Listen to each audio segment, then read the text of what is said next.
Good evening, everyone. My name's Debra Scott, and I'm the President and CEO of the Newmarket Chamber of Commerce.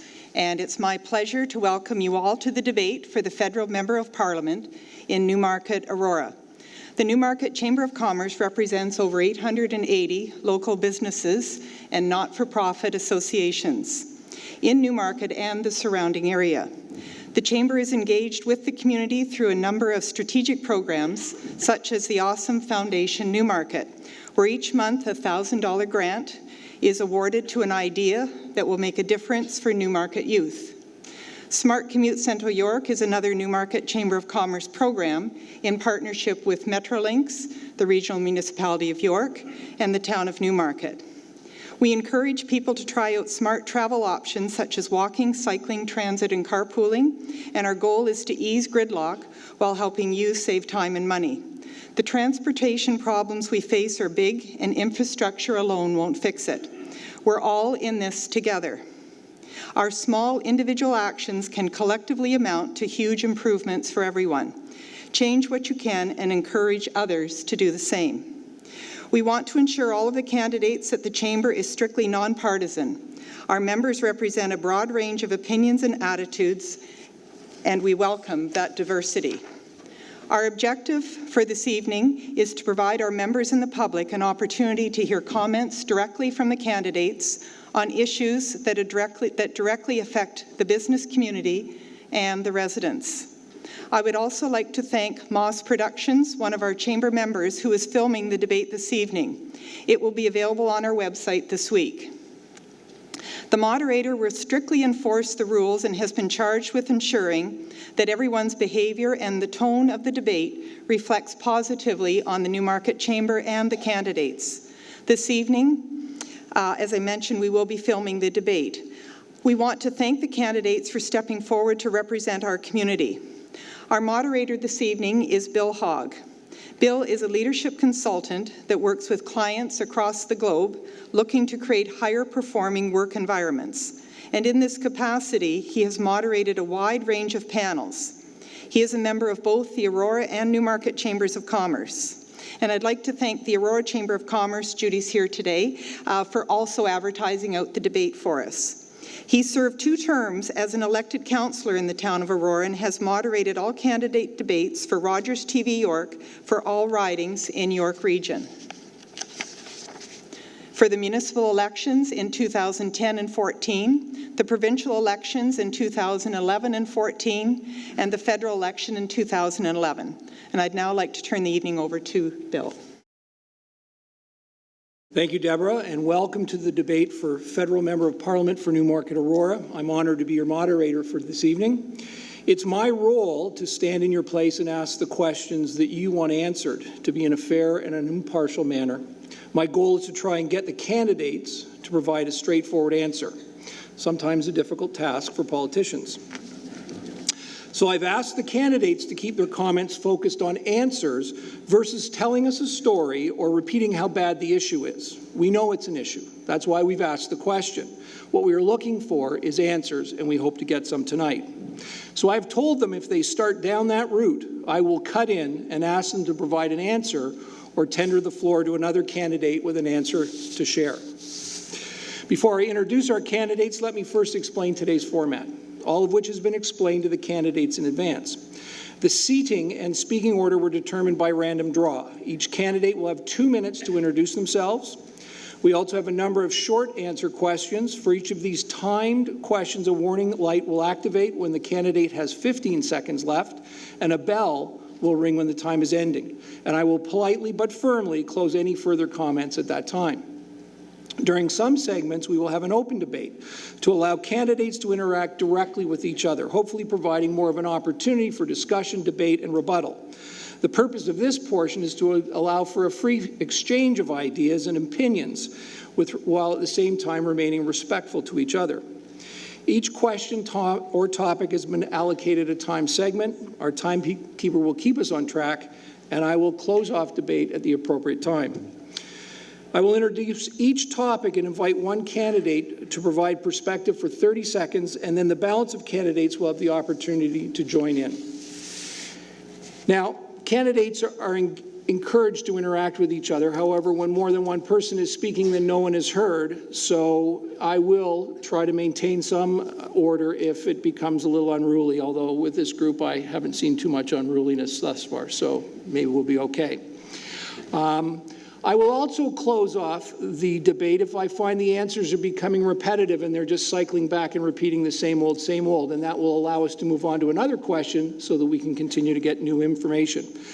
Candidates have been told there will be no standing and no props allowed this evening. Additionally, we've identified some time later in the evening for you to ask questions directly of the candidates in case we've missed something. I will review the details or the rules at that time, but let me forewarn you in advance, you will be given 30 seconds to ask your question. So when you're phrasing your question, please give some thought to that. And then finally, to wrap up, we'll have a final question or two of the candidates, and then they will have an additional 2 minutes to summarize. And again, that order has been identified by random draw. So let's start by meeting all the candidates first, and then I will invite the first one to make their opening remarks. To your immediate left is Lois Brown. She represents the Conservative Party. Then we have Vanessa Long, Green Party of Canada. We have Kyle Peterson, and he is with the Liberal Party of Canada. And then we have Yvonne Kelly from the New Democratic Party of Canada.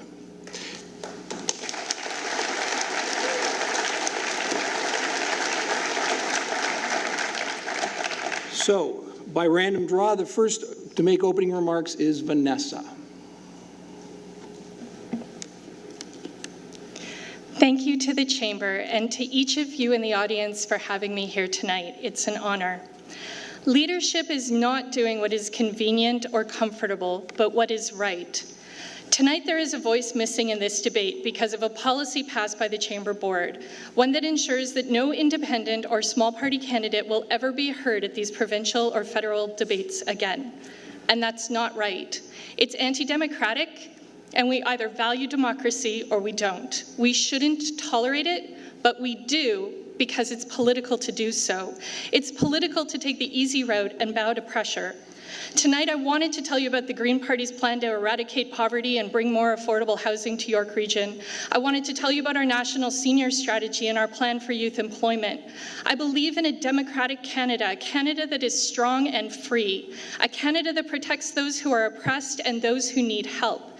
I believe it is the job of the powerful to give voice to the powerless, not to grind them down further.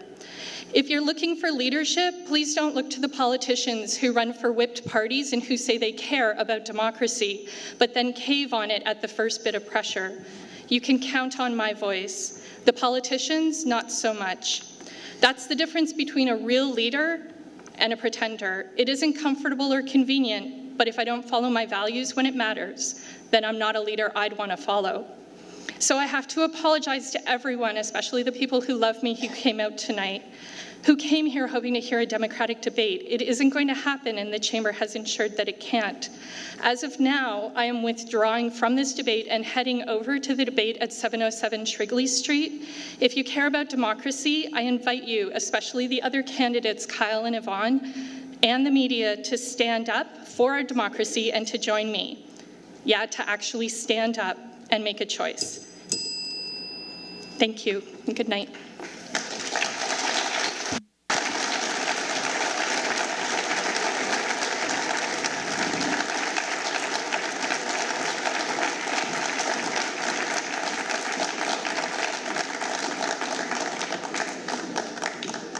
I'd now like to turn over the floor to Lois.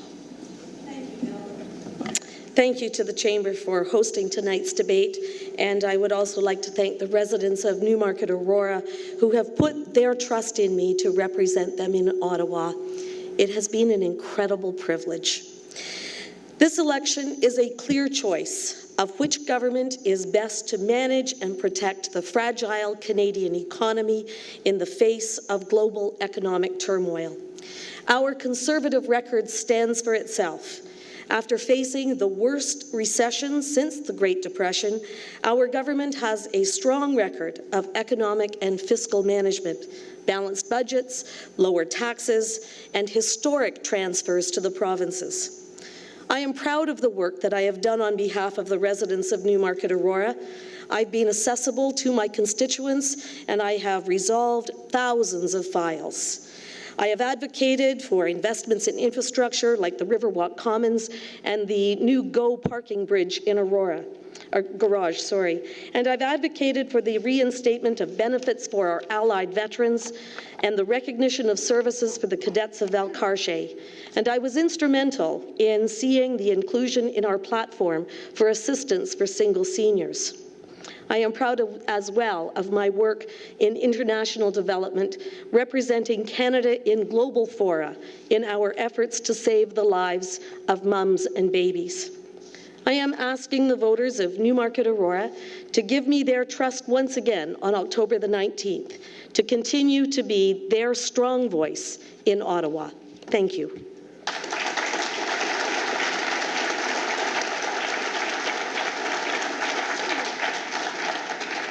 Thank you, Lois, and I'll now turn the floor over to Yvonne. Good evening, everyone, and thank you for coming. My name is Yvonne Kelly, and I'm very proud to be the NDP candidate for Newmarket-Aurora. It is with mixed emotions that I sit here tonight and not join Vanessa as she travels to be with Dorian and to participate in the other debate. I, too, spoke out about my feelings in terms of eliminating anyone who wants to speak out at a community level. And in weighing my decision, made it based on supporting those who have put their support behind me in this last year. But I would urge the Chamber to revisit some of the rules that they have brought in, especially that one for next year. I want to talk with you a bit about the legacy of the NDP, which is built on fairness and inclusiveness, and more importantly, in the belief that together we can always do more.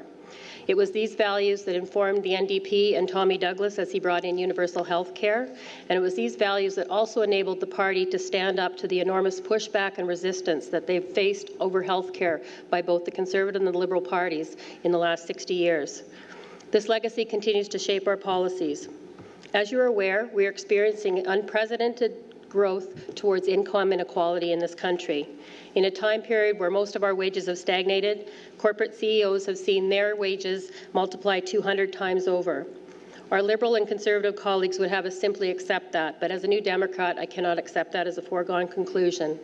I know that we can do things very differently so that we aren't just privileging the few, but we are doing things for all Canadians. Our plans to invest in health care, home care, seniors, pensions, education will require large corporations to pay their fair share of taxes, something that 80% of Canadians are in agreement with the NDP on. The residents of Newmarket-Aurora deserve better. I know that most of you do not belong in the top 1% of the income bracket here in Canada. Successive Liberal and Conservative governments have cut our public services and income security measures and have downloaded costs to the municipalities, and it's crippling our economies. The NDP will deliver on its promises to invest in families and communities and provide a better quality of life for all Canadians by asking those who have more to pay their fair share. Thank you, Yvonne. I appreciate the comments, and we will now move on to Kyle.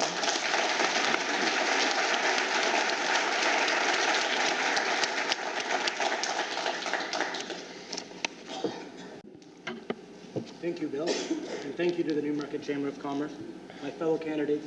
Sorry, we've got a sound issue. Yvonne, would you mind turning your mic off? Thank you very much. Please start again.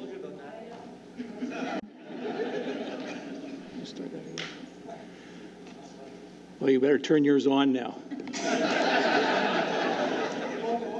It's good. Yeah.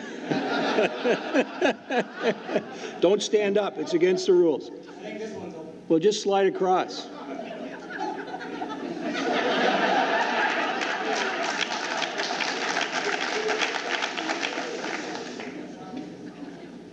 Did I just see Kyle move to the right? Just saying. That's fine. All right. If you want an MP that can think on his feet, vote for Kyle.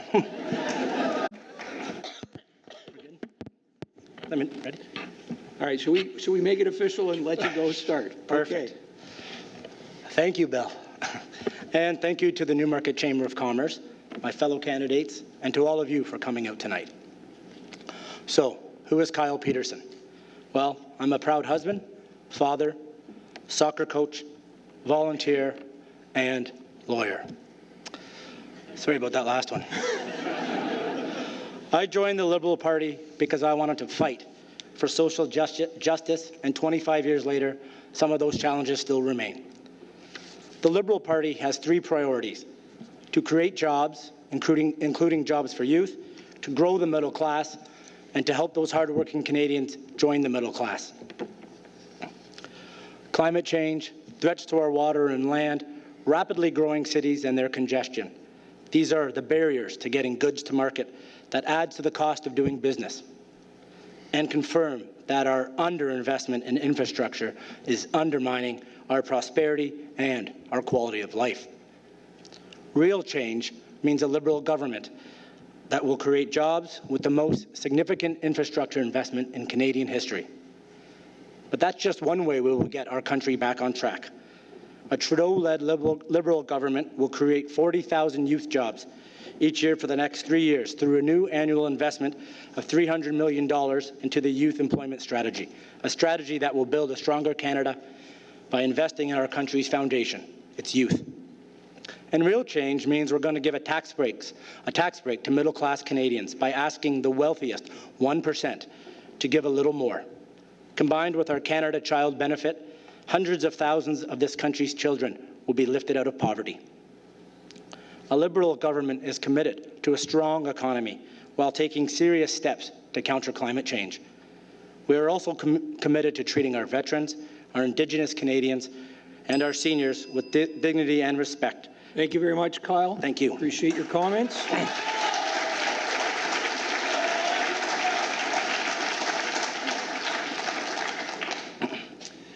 Now to our first question, and I should add that none of the candidates were able to see these questions in advance. And this first question will go to Lois, and then we'll move our way to Yvonne and then to Kyle to keep the order going. I want to talk to you about qualifications for leadership, and you'll get 1 minute to answer this particular question. We talk about the caliber of leadership by our politicians. What do you believe are the essential leadership qualities needed for the role of MP, and more specifically, what qualifies you for that role? Thank you, Bill, for that question. The wonderful thing about our democratic system in Canada is that we can have people from every walk of life participate in democracy. And it isn't one set of skills that people bring to the table that qualifies them to be a member of Parliament. In our caucus, we see people from farmers to dentists to teachers to business people. We even have some lawyers, Kyle. But the great thing is that everyone brings with them a skill set that they put on the table that makes our democracy thrive. And I am thrilled when I have the opportunity to meet with young people who are saying that they are aspiring to leadership, to advise them, advocate to them, to get their education, to get their life experience, and to think about how they might want to be an elected member to any level of government, because we need good, thoughtful, conscientious people at every level of government. Thank you, Lois.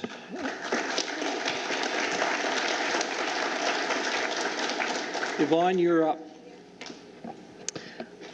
So leadership, interesting question and a very important one. I want to speak to 2 things. I want to speak to our federal leader, Tom Mulcair, and he's the reason that I essentially decided that I could actually run in this federal election, because I saw someone who had integrity and was willing to stand up for what he believed in. He was able to reduce emissions, greenhouse gas emissions in Quebec when he said that he could do that, and he was willing to walk away from the table when he felt like he couldn't participate in certain things. I hope that that's what people think of me when they see my work in the community. I have a very strong voice. I'm not afraid to speak out, even when what I have to say is unpopular. And I would say that that's probably one of the things that is most important. And sometimes it's most difficult to disagree with those who are closest to you when you have a difference of opinion. But I believe that we've cultivated an environment in our party and certainly in our community here amongst the New Democrats that are working with me, that we can talk about all these issues and lead in a way that reflects everybody's opinion. Thank you very much.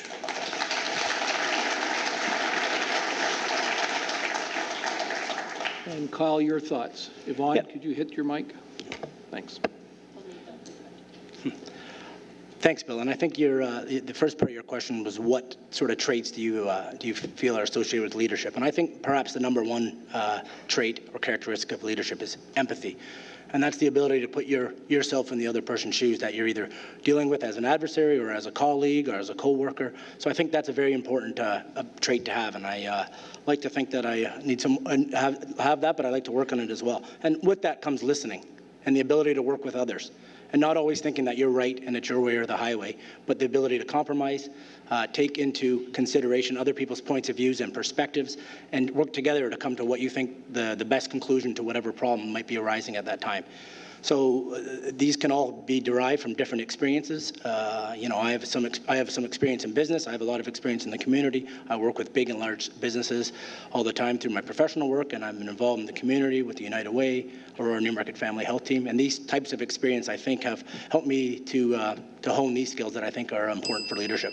Thank you. Thank you very much.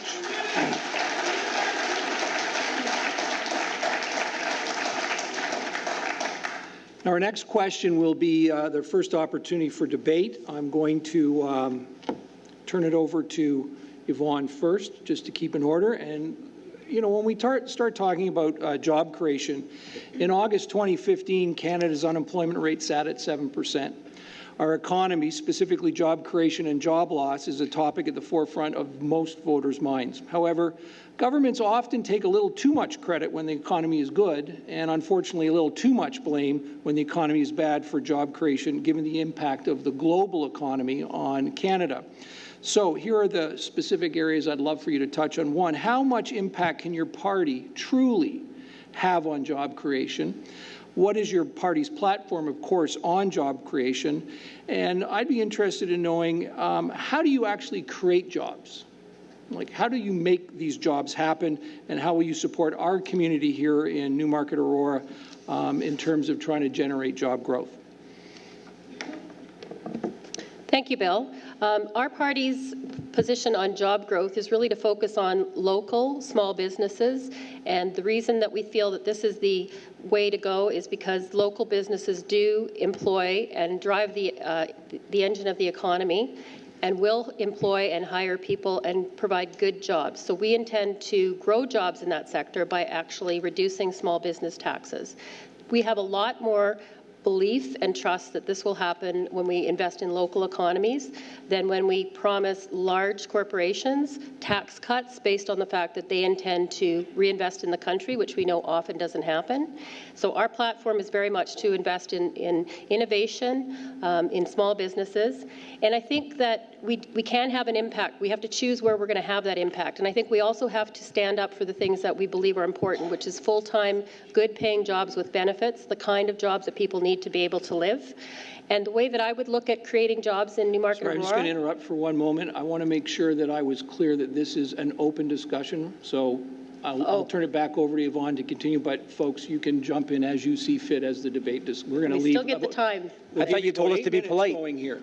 Yeah. So I didn't want to give Yvonne 8 minutes and think no one was jumping in. So Was that a minute? Can I continue? No, I'm not. At this point, it's open forum. You can continue as long as other folks agree with what you're saying. Oh, okay. Well, first of all, Bill, I'd like to say that governments do not create jobs, but our low tax plan that we have put in place in Canada has seen the creation of 1.3 million net new jobs since the end of the recession. And I have here some statistics from the York Region survey, the York Region Business Bill, let me know when Survey. I can jump in, would you? And it says that the job growth has grown in Newmarket-Aurora by 21% over the last 4 years. So we're seeing job growth, and it's our low tax plan that is allowing that to happen. We hear a lot about the Conservative Party's low tax plan and job growth numbers. But the fact of the matter is these are precarious employment. They're part-time employment. I don't need statistics, Ms. Brown. I don't need statistics to tell me people in Newmarket and Aurora are suffering, and they're not having trouble making ends meet. You can wave around 21% and 10% here and 5% there, but I knock on people's doors and look people in the eyes, and they say, I'm worried about the future. Mr. And this Peterson, government isn't providing the future for me and my Business kids. Survey. It's available online. This is what York Region The York is Region saying, Business not me. Survey. I'm sorry. It's I not thought these me were saying statistics from this. Stephen Harper. Not at all. It's No, the York Region Business Again. Survey. So in available terms of- online. Just to I'm glad that it's online. I'm familiar with the internet. I've visited a few times. So in terms of precarious work, I would say, Kyle, you're on the right track. I believe that in the last 2 years, we've seen 40% of the job growth in the region, in the GTA, we're not unique, but we are part of the GTA, has been part-time precarious work, and there are less than 50% of people in GTA right now who have full-time, Ms. good Kelly, paying that's jobs. simply not This has happened in the last 20 years. That is simply not true. 90% of the jobs that have been created are full-time jobs. 80% of them are in the private sector. People are laughing and at that two-thirds of them are in high-wage Folks, sectors. please allow, People know better. You can say stats and you can say facts and you can read the emails from Ottawa that tell you what to say. But the fact of the matter is, people don't believe it because they're living it every day, Lois. Well, let's talk about the jobs that are being created right here in Newmarket-Aurora. I visited a business in July that is creating 100 new jobs that are high-tech jobs right here in our community, not 2 kilometers from where we sit. Those are the kinds of jobs that people want to see, high-skilled, innovation kinds of jobs that are bringing good wages to people here in Newmarket. I thought government couldn't provide jobs, Lois, and now you're telling me they provided 100 jobs. So which is it? Does government create jobs or don't they? I didn't say it was government jobs. Well, then why are you jobs. taking credit for these 100 jobs? I said it was a business here in Newmarket that is creating new, innovative, new jobs. I don't think anyone in the theatre tonight would disagree that there are some new jobs being created, but it's so minuscule by comparison of the number of people who are looking for jobs. So when we're talking about 7% of people unemployed, that doesn't count the number of people who are underemployed, which is the bigger problem. I'm going to jump in here, and the reason I'm going to jump in here is I am finding that what we're hearing is a lot of repetition of facts, and I'm not hearing a lot of answers. And I think the folks here would like to hear what your party is going to do to help create those jobs, not just unlike some of my friends, I do believe that government has a role to play in creating an environment that creates jobs. And part of that is to invest. And you don't create jobs by cutting. You don't create jobs by not investing in our country, in our Canadians, in our neighbors. Okay, you create jobs by investing, by creating the right environment. Investments in infrastructure is a fantastic way to create high-paying jobs. We have an aging infrastructure that needs work. Interest rates are at the lowest they've been in a generation. Let's take advantage of these two things, and create jobs, get Canada working again, and let's get Newmarket-Aurora working again. Putting the debt of that infrastructure on the backs of our children. Well, no, I find it rich, Ms. Brown, that you want to talk about debt. You've been in office for 10 years, and your first balanced budget is during an election. So don't tell me about debt, Ms. Brown. It was the Liberals and the NDP who wanted I would like to talk about something different. Larger debt I would like to put in place. I'm actually going to interject and hopefully won't be interrupted this time. By 2015-16. We actually balanced the budget a year ahead of time. You sold your GM shares and made it the contingency fund. $8 billion surplus. Who in this room would like to start about growing a green sector economy? Who in this room, I feel like I've been the only one that's been interrupted 3 times so far, so I'd like to finish. Who in this room would like to talk about growing a green sector economy that has the world's potential for us to take leadership and create jobs right here in this region? Let's not talk about the small things that have happened. Let's talk about getting into a sector that's going to actually create jobs and be a long-term sustainable plan for our entire economy. That's what I want to see in Newmarket-Aurora, and I want to see young people invested in that and also informing what we're doing going forward. Yep. One of the areas that is going to continue to create jobs is, for example, the signing of the TPP. We know that 1 job in every 5 depends on trade. No one even knows the details of this trade agreement yet. Of course not. You don't negotiate your real estate on the street. So, Kyle, why would you negotiate a trade agreement on the street? The details I wouldn't, but I'm saying, why are you saying how good it is? We don't know the details. Are you going to share the details with the people of Canada? Of course. It will be debated in the House of Commons. We brought that legislation in, not you. But when we took office, was that one of your gimmick legislations? There were only 5 trade agreements that Canada had negotiated. We now have 44, and 1 job in every 5 in Canada is dependent on trade. We have 44 trade agreements, Ms. Brown. The more we open these opportunities, you're right. the more business and the more opportunities there will be for good, growing jobs. So trade jobs are good jobs. Do you mind, Ms. Kelly? I think you went before Ms. Brown. I think it's my turn. Go ahead. Thank you. We're trying to be polite here. All right, let's trade jobs are important jobs, but the fact of the matter is Canada now is entering its 50th month of trade deficit. 50 months of trade deficit. Do you know what that means, people? We are losing on these deals. Our partners are getting more from the deals than we are. And Ms. Brown is bragging about those deals. It's costing Canadians jobs. We're paying more for things that we need to. The fruits of the deals are not being met, and she's taking credit for them. Our market share in emerging markets has shrunk for the last year and a half, okay? There's nothing to be proud of with your trade deals, Ms. Brown. That's only in the area of our oil sector. I will You know that. Okay, Everything else has increased. I would like I'm to- going to wrap up this particular area of debate now.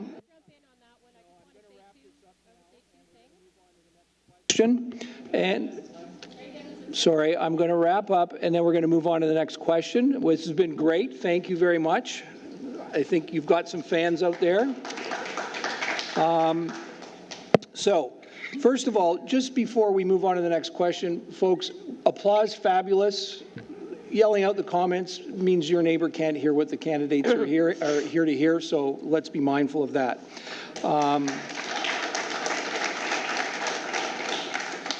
We already lost one person debating tonight. We're not going to pull the fourth up from the audience. Next question will be transportation and traffic, and which is an issue for all voters in York Region, particularly with all of the growth that is taking place in the region, and particularly north of this riding. What is your party's plans to address the transit situation in York Region?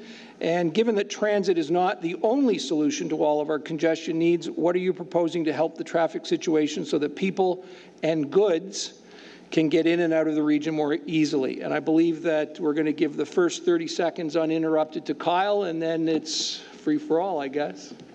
And we'll take about 8 minutes on this one as well. Perfect. Thanks, Bill. So you won't be surprised to hear that I think the best way to grow the transportation and transit system is to invest in it. So our party wants to invest $20 billion over 10 years in infrastructure, including transit, and that includes highways, rail. We'd all like to see more GO trains up to Newmarket and further north. I think that will help a long way to alleviate the traffic gridlock. It's also a greener form of transportation. Also, more people will be off the highways, which should free up some space for goods to travel and get to market. Without goods getting to market, obviously nobody's benefiting from that, so that needs to be addressed too, and that's an important part of your question. But without investments, again, we're never going to have the transportation infrastructure we need to be a truly strong economy here in Ontario. Well, I'm going to jump in on this one because, first of all, I think it's important that people know that only 20% of the infrastructure in Canada is actually owned by the federal government. The rest of it is owned by the provinces and the municipalities. But we have done some significant investments already in transit. There's a $2 billion annual fund that our government has already set aside. But let's take a look at some of the things we've done. We've got the longest and largest infrastructure project in the history of Canada, $80 billion over the next 10 years. We've already invested the Toronto-York Spadina subway system, the extension of GO Transit, the parking garage in Aurora, and we did the bridge down at the south end of Aurora. We've done the rehabilitation of Union Station. We've paid for the extension of the 404 North and the 407 to the east. And the gas fund refund that comes back to the municipalities is doubled, it's permanent, and it's indexed, and that is money that the municipalities can count on year over year to do the kinds of infrastructure investments that they need to do. Do you know, in the time that I have been the Member of Parliament, $13 million has come to the town of Newmarket, and almost $8 million has come to the town of Aurora. Those are infrastructure investments. So, Ms. Brown, I'd like to ask, in terms of project funding, I mean, that's all well and good, but I think the issue here for municipalities is having a stable source of funding. And while, yes, the municipalities do own 60% of the infrastructure, they only receive 8 cents on the dollar, on the tax dollar, to be able to maintain that infrastructure. So we can talk about projects, we can talk about $8 million here. Some of that happens because of incumbents in ridings, and we know that for a fact under the Canada Advertising Plan. But the other thing that I want to talk about is direct transfers that the NDP are willing to make $1.3 billion annually for the next 20 years, which does differ from the Liberal plan, which is looking at a much more short-term output of monies to municipalities. We agree that it will create many jobs, but we see this as a long-term plan that's over 20 years, because that's what it's going to take to be able to invest in municipalities. We also believe, and Tom Mulcair believes in particular, that he needs to be at the table, that municipalities have struggled under this government to have no Prime Minister to talk to for the last 10 years. They are fed up, and our provinces and our mayors and our municipalities deserve to have a federal partner that won't just invest, but will also be there to talk with them and plan with them as they go forward. Well, That's Ms. why Kelly, when Ms. let me make it very clear. The gas tax refund is the money that is coming directly back to the municipalities. It is money that they can count on. It's not and no enough. longer do they need to go through the Ontario government. We put the money through the Association of the Municipalities of Ontario and every other provincial organization like that, so that the municipality of Newmarket or Aurora simply applies to their own organization for their own per capita But you funding. want to talk about That's the the money that Association of they know they can Municipalities. depend on in order to do their capital cost investments. The Association of Municipalities of Ontario is saying there's a huge deficit in infrastructure spending. So whatever you're spending isn't enough. And you can't say, oh, it's the job of the provinces, it's the job of the municipalities, we don't need to invest with that. You know what? They invented something about 150 years ago? A telephone. Maybe Mr. Stephen should pick it Peterson, up and call some of these premiers. Mr. And say, Peterson, what can we help you with? Mr. Let's Peterson, get together and talk. 80% of the infrastructure is owned by the provinces and the municipalities.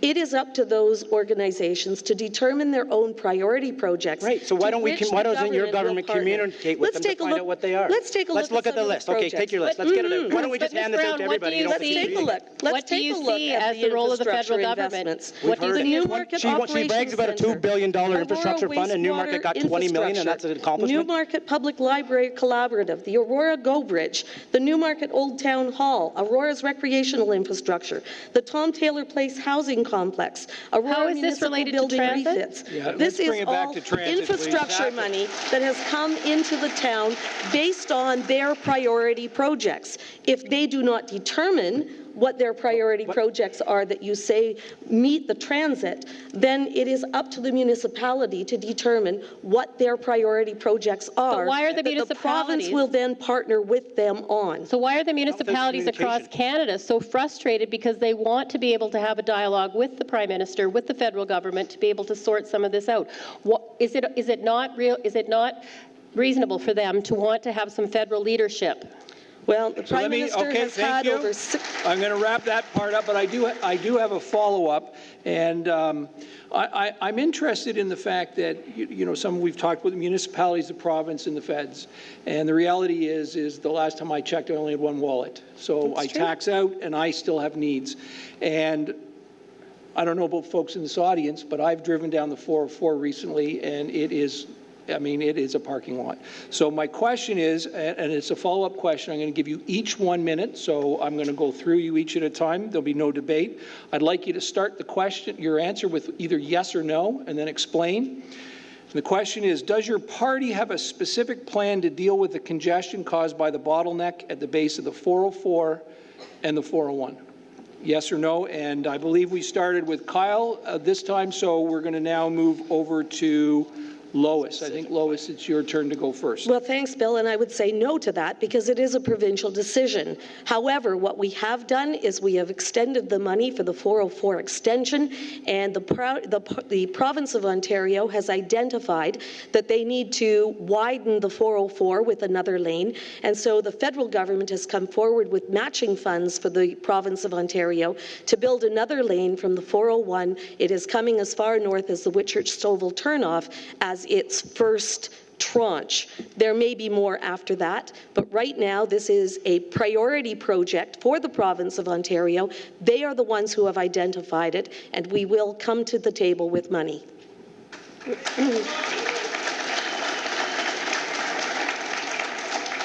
Yvonne, it's your turn.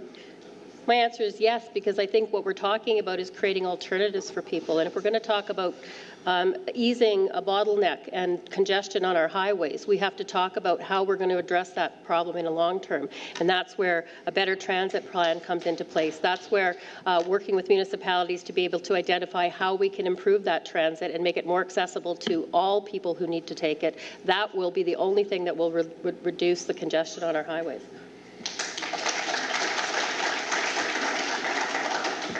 Kyle?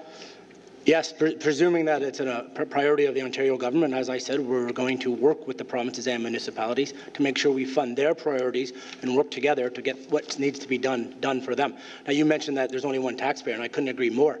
So let's spend that money efficiently. And the most efficient way to spend it is to work together with all stakeholders instead of just saying, here's how we're doing it. We're going to be there tomorrow for a photo op and the ribbon cutting. Have your person ready and let's get it on. That's not the way you do business. That shouldn't be the way we run government. Let's work together, find out the best and most efficient way to get these projects funded, and let's just do it.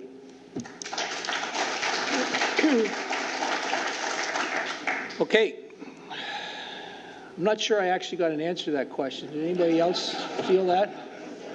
Lots of stuff, but no yes or no on actually we're going to get a solution. But the next question has to do with accountability and integrity. And because the order is going on, and so that means that, Lois, you're going to have the first opportunity to respond to this. It's certainly not directed at one party versus another. The reality is that all politicians regularly turn up on the list of least trusted professions. Lawyers, too, from what I understand. So you got the double dip there. Where do leadership consultants rank, Bill? We're right up there. Very top, very top. Double jeopardy, Kyle.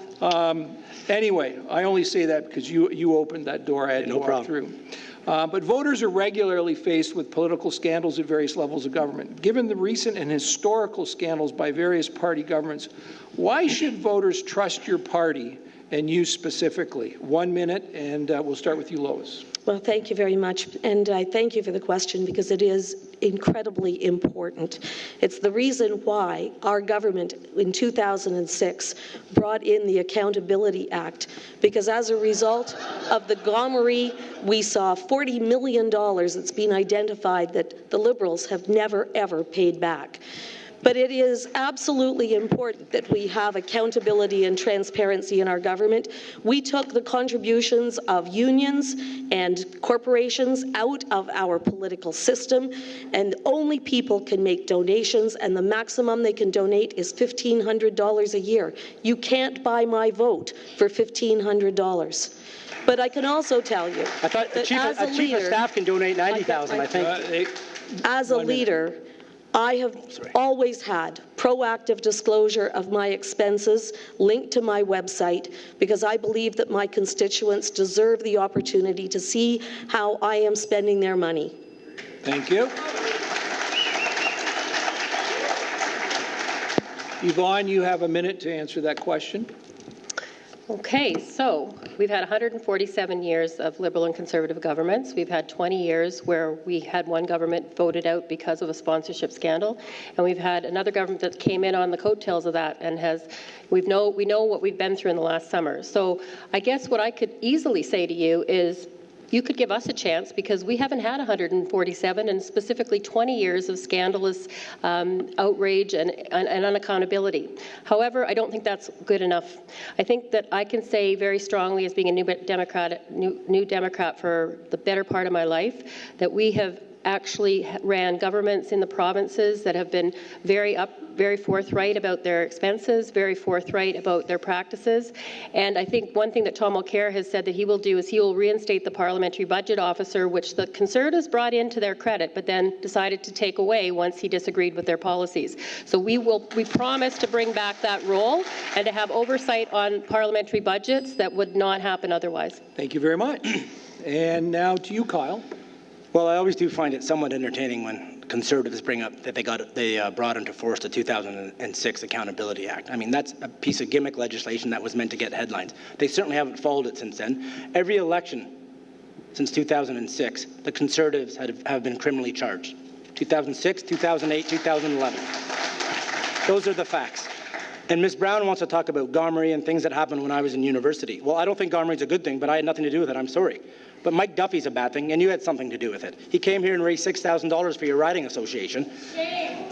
So let's talk about Mike Duffy's appointed as the chief fundraiser for the Conservative Party of Canada. He breaks the rules, and Ms. Brown says, and I'm not at all impugning Mrs. Brown's integrity, she says she can only accept $1,500 donation, and that's not enough to buy anyone's vote, and I tend to agree with that. But Mr. Wright's allowed to donate $90,000 to Mike Duffy, and he seems to get away with it. And Mr. Harper didn't know about it. We all know Mr. Harper knew about it. He knows about everything that goes on in that office. So to be lectured by Ms. Brown on integrity and accountability in her government is a bit rich. Thank you very much.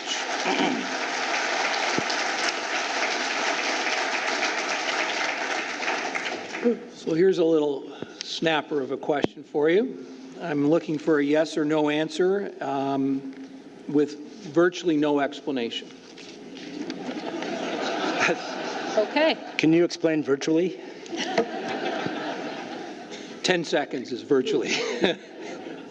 The question is, if your party is found to have misled the public and broken the public trust, are you personally prepared to step down from office?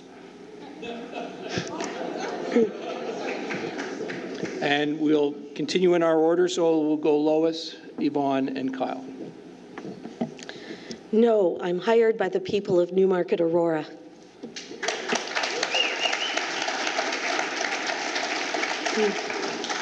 Yvonne? Yes, because the reasons I am involved in this go beyond just politics. So yes, I would. Thank you. And Kyle? Yes, it's a question of integrity, and I would. Thank you very much. All right, we're going to have another series of 1-minute questions each, and this has to do with the long-form census, the switch. Ooh. Wow, that's a sexy question. I had no idea. Very good. The switch to a voluntary household survey has resulted in the loss of comparable, longitudinal, long-form data that seriously impairs our ability to track labor market changes and measure the effectiveness of our economic policies. Will you commit to reinstating the mandatory long-form census? And again, I'd ask you to start your answer with yes or no, and then explain. And so we start with Yvonne. Absolutely yes. Do I have 8 seconds or 5? We have always said that this was the wrong thing to do. We are operating without the type of data and information and research that we had always relied on to be able to make sure that we're meeting the needs of Canadians and planning accordingly. And I find it rich that the Conservatives would take that away on the basis of it being too invasive and onerous on Canadians when we're stepping forward and entering into Bill C-51, which actually invades our privacy and tramples on our democratic rights. So yes, I would absolutely bring it back. Thank you. And Kyle, your thoughts? Yes, we'll immediately restore the long-term census. We're also going to make Statistics Canada fully independent with a mandate to collect all the data it needs. There's a lot of people relying on private sector, not only the private sector, but other orders of government, not-for-profits, researchers. It's important data. And again, it all comes down to make good laws, you need good evidence. Our party believes in evidence to make laws and policy, so we need that evidence to make it.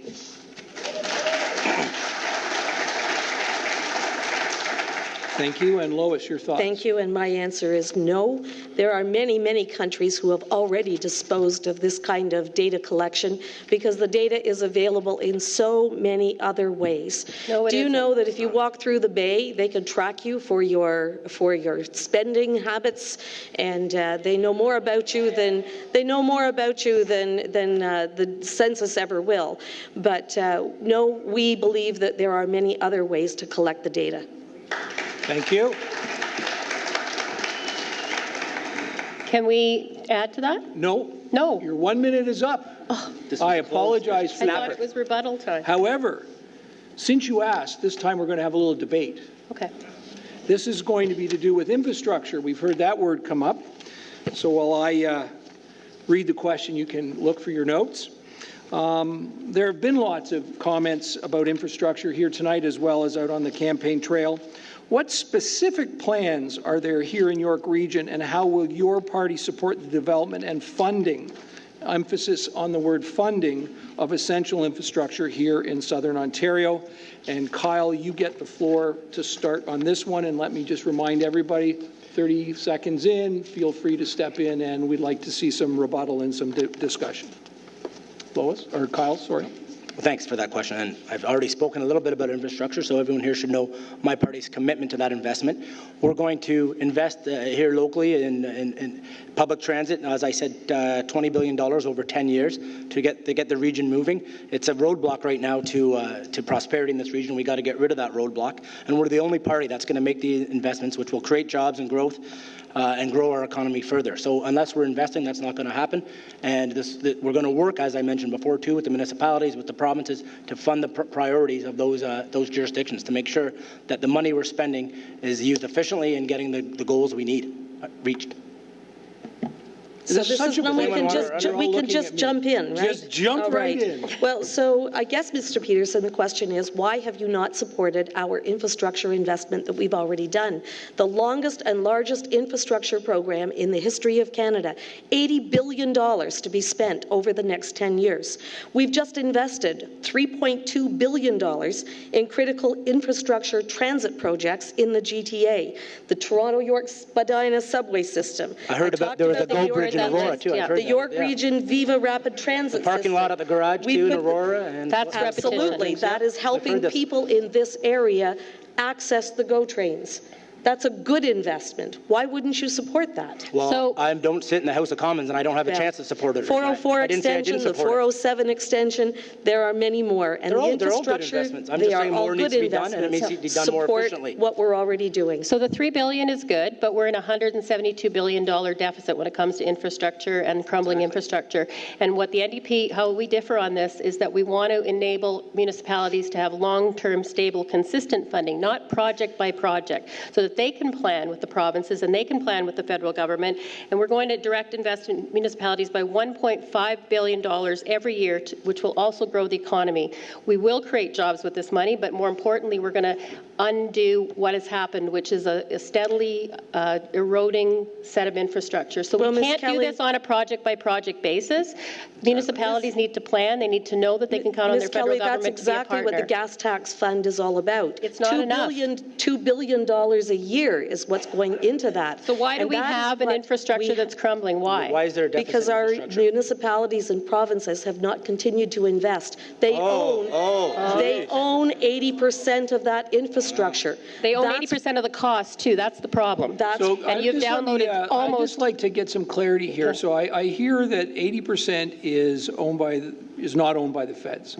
But the reality is if you leave it to the province or if you leave it to the municipalities, then you end up with a jigsaw approach. And so my question for you is, as a federal party, what is your plan to deal with this? And I go back to the question I asked earlier about the 404 and 401, and basically all three of you punted it, and you said, well, there's transit that's going to get people off the roads. I'm here to tell you tonight it's not going to work. People are not just going to suddenly jump into a bus that needs to get to some place in downtown Toronto where a bus doesn't go. No, our plan includes investments in Hawaii. The problem is that the federal government cannot step into provincial jurisdiction and tell them what their priority projects are going to be. You're misleading the people, Ms. That's why we are absolutely working with them hand in hand. If you take a look, you just said it's their fault it's not getting done. If you take a look at the Riverwalk Commons project that took place right here in Newmarket, it was an agreement of 1/3 municipal, 1/3 provincial, 1/3 federal. But it's up to the municipality to designate what their priority projects are. I think Bill made a good point. We can't step in and tell them that. The province of Ontario has its own priority projects. We had to work with them to get the extension of the 404 and the extension of the 407. We've said there are problems with gridlock, but we can't tell them what their priority projects are. They must come to the table with those first. Okay, I'd like to hear from you, Vaughn. That's not how it's working right now. No, that is how it's working right now. Mr. Peterson, you're not. You're saying this is what we're going to do, and you're phoning the minister. Excuse me, I'd like to hear from you, Vaughn, because she said I had a good point. I know, see? I was as shocked as you were. I'm learning the rules of this game as I go. So your point was that if this is the problem and we're faced with this pattern of inability to solve problems at a municipal level because of the intricacies of trying to work with the federal government, then I think the federal government should recognize that, this is a bigger problem than municipality by municipality, and that's what we've been lacking is the leadership at a federal level. It's just too easy to say that problem belongs to the provinces, and while we're at it, I want to talk a little bit about what problems the municipalities are also facing, because as the federal government has downloaded so much of the costs for a number of different things like housing and dealing with homelessness and all the other things that they have downloaded to the provincial governments and to the municipal governments, dealing with people who have fallen through the cracks because a lot of the income programs have been canceled and pension plans have been slashed. This is a problem that's happening in all municipalities. So there is going to be a point at which they say, I'm sorry, we can't take care of the people that are falling through the cracks because of your choices. We can't build our roads. We can't do anything because we keep having these costs downloaded to us year after year after year. It's bigger than just infrastructure. Well, Ms. Kelly, that's categorically untrue, because if you take a look at the responsibilities that are handled by the province, constitutionally, those issues that you've just raised do belong to the province. It's why, at the provincial level, we have a Ministry of Municipal Affairs. We do not have that at the federal level. So when the provinces want to meet with the federal government around health care and they refuse to meet with them, Why can't you work together with other levels of government? What's so wrong with working together with people to get things done? We absolutely do work together. You don't. That's why things aren't getting done. No, look at the infrastructure projects that have been accomplished for the let's last move on. 5 years. But you also just said 80% of it's not your responsibility. All right, so let's which move is it? on. Thank you very much. That was a very robust discussion. Would you agree?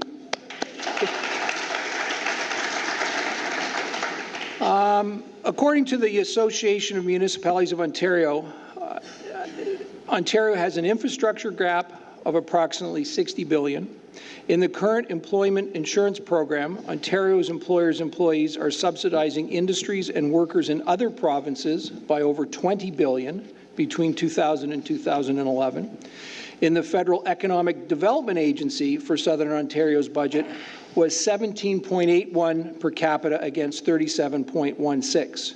All that goes together for Quebec, sorry. All that goes together is that Ontario has historically been viewed as a have province. However, and as a result, receives less than its per capita share of federal funds. Will your party commit to giving Ontario its fair share of funding to address some of the needs we have here at home? And this is a debate, and so I'm going to start this debate with Lois with the opening comment, and then we'll move on from there. And I will be leaving about 8 to 10 minutes for discussion here. Well, thanks, Bill. And you know, it is the saddest comment that Ontario, that used to be the driving engine of this country, is now a province that has to have contributions made to it. It is a sad record of the Liberal government at Queen's Park. So, absolutely. The sadness of the record should be shared by Ottawa. Ottawa announced a $200 million federal development grant for Southern Ontario. You know how much of that $200 million has flowed? Zero. They haven't funded it at all, even though the announcement was met with great Mr. fanfare. Peterson, that's not true. Why hasn't the money flowed? That is absolutely not true. The Federal Development Agency has put money into all kinds of projects all across Southern Ontario. There's $200 million allocated that hasn't been flowed yet. Gary Goodyear is the minister who's responsible for it. He was here and made an announcement last May. Announcements aren't money, Ms. Brown. It is money. It isn't. Where's the money? The money hasn't flowed. Anybody can make an announcement. Flowing the money is where the real value is. It absolutely has. It's created jobs right here in Newmarket. There's $200 million in that fund right now. I can guarantee. I'm wondering if the fact that Ontario is doing so poorly and has lost ground manufacturing-wise, if it could have anything to do with Mr. Harper's obsession with oil and gas industry to the negation of any other industries in this country. So I'm going to go back to my question, which was, will your party commit to giving Ontario its fair share of funding to address some of the needs that we have here at home? What's your plan from the party? So will you commit to it? But more specifically, we'd like to hear what the plan is. Well, Bill, we are moving more and more to per capita funding. That's precisely what we've done with the gas tax fund that is coming to the municipalities. The municipalities apply for that fund based on the number of people who live in their area.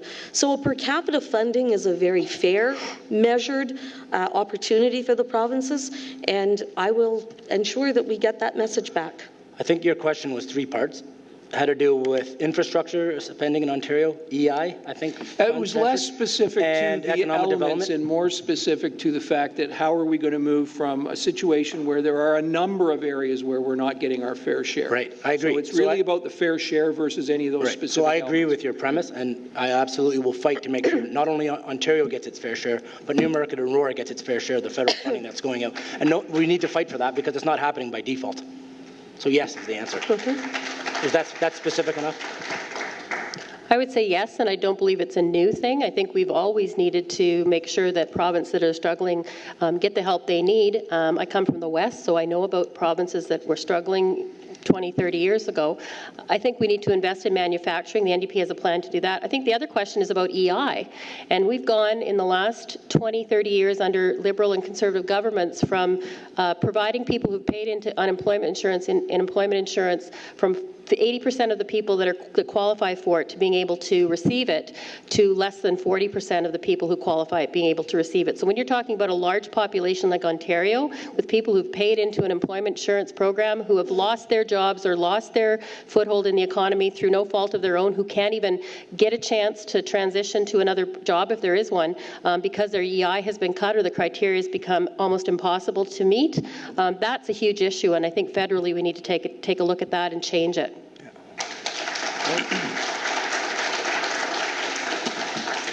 All right, we're going to move on to the next question. This is to do with taxation. Yvonne, you will have the first opportunity to jump in on this as a debate. All parties have discussed tax cuts in various ways, but reduced taxes translates into reduced government revenues, which is what in turn pays for the services. So, first of all, what are the tax rates that you are looking at in bringing forward, and what is how will you address the tax burden on Canadian families, and then how will these tax cuts affect the current service levels? And Yvonne, as I mentioned, you're going to start with this one. Okay. General taxation question. So tax cuts and tax in general. We feel that Canadians, in general, average working Canadians, middle-class Canadians, are paying their fair share. So we would not see raising taxes on them to be able to provide services. We feel that the tax cuts that have been generously offered to large corporations in the last 10 years would be one place where we need to make a change, and that's why we would increase corporate taxes by 2% so that we can reinvest some of that money back into communities, back into healthcare, back into childcare. And the other piece is that basically, we're seeing that Canadians are paying their fair share, but the other group that we need to talk about, which I would like to take issue with both the Liberals and the Conservatives on, is the support that we need to give to our small businesses right here in Newmarket-Aurora and right across Canada, who do create jobs, who are the driving force in the economy. And we feel like a 2% tax cut to them will inspire them to innovate, to invest, and put money back into local economies. We've heard Mr. Trudeau talk about how small businesses, to a large extent, are really wealthy people who just want to get a tax cut, which I think was appalling, because he fails to recognize that small businesses hire 7 million people and employ 7 million people across Canada each year. So our plan is very much to keep taxes on ordinary Canadians, middle-class Canadians, and also to raise them on the corporations that can certainly afford to invest and still be able to operate in Canada at a very competitive rate. Well, it's not very often that we actually agree with the NDP, but the reduction of small business tax rates, we've already taken it from 12% to 11%, and we want to see it go down to 9%, because we know that small business are the engines of job creation.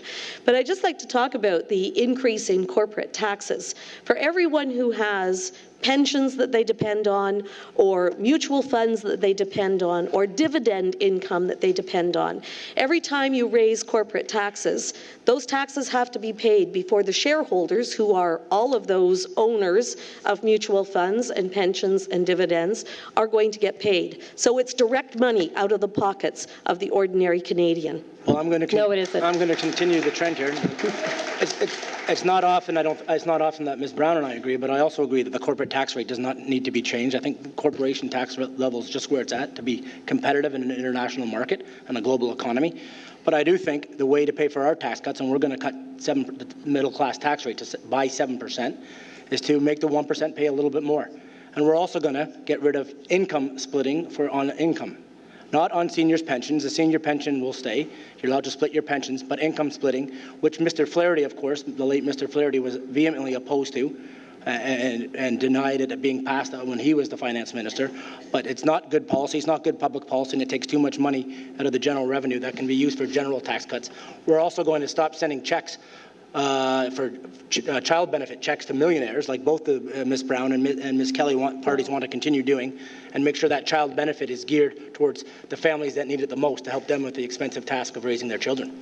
So Well, Bill, I would like to say that the proof is in the pudding. We've already created a balanced budget a year ahead of what we had said we would. In an election with a year. Nobody believes it's it was a balanced, year yeah. ahead with $1.8 billion surplus. That's why we said we've already balanced the budget in Ottawa. We are going to help Canadian families balance theirs. And that's why we introduced the family tax credit. We've also seen created 1.3 million net new jobs. Those are the kinds of things that are going to create more revenue. We've already seen in this year a balanced budget and a surplus. So we are way ahead of where we said we would be a year ago, and we are going to continue on a low tax plan because more people working creates more revenue coming into government coffers. So I just want to, Kyle, I'm going to take this one. The Tories run deficits in good years, the Tories run deficits in bad years, and they only run balanced budgets in election years. So I want to speak to all of the investors and all of the people who have public pensions or any other type of pension that would automatically must have to lose on their shares and their investment because we would increase corporate taxes. Why is that the case? I mean, why is it the case that when they are asked to pay more taxes, it naturally goes to those who are at the bottom end? I think what you're failing to recognize, Ms. Brown, is that year after year, corporate CEOs of these large corporations get increases and bonuses. That's where some of that money could come from. The fact that they choose not to is not really the reason to not do the right thing. We need to reinvest that money. Raising the corporate tax rate isn't going to stop that. Raising the corporate tax rate isn't going to stop that. If you want to stop that, legislate that. That's not what you're saying. We need to legislate that. I'm sick and tired of sitting in a world where we feel like, okay, so why don't we just let corporations not pay any taxes then? If we feel that we need to give in to their whims and that we aren't prepared to legislate so that they must pay those taxes, then what are we doing here? Like, honestly. But it's a competitive market to get corporations. They are already more competitive than the U.S. Because you got to add the provincial tax rate, which the NDP always fails to realize. We're still more competitive than our U.S. neighbors, and we have a healthier, more educated workforce unless we allow the Conservatives to be in power for much longer, and then we won't have a healthy, educated workforce. Well, I can agree with that.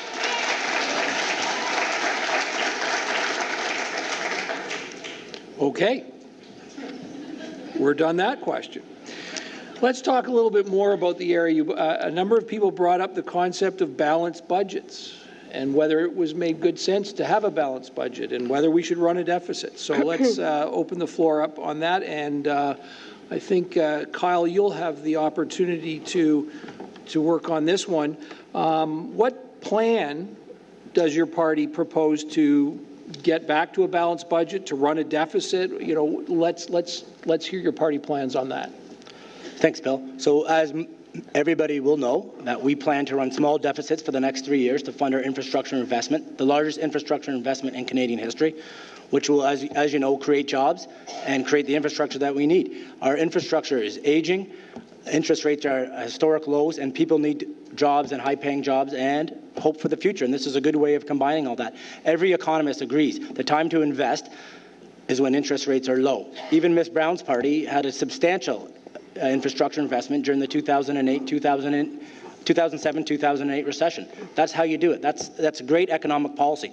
We think this economy is sluggish, it's slow, it's not pumping out the jobs it needs to pump out, it's not giving children or the next generation hope for the future that they need. And the best way to do that is to give this economy a little jump start by investing in people, investing in Canadians, and investing in growth. And the way to do that is to run small deficits for the next 3 years, back to balanced budget in 18-19.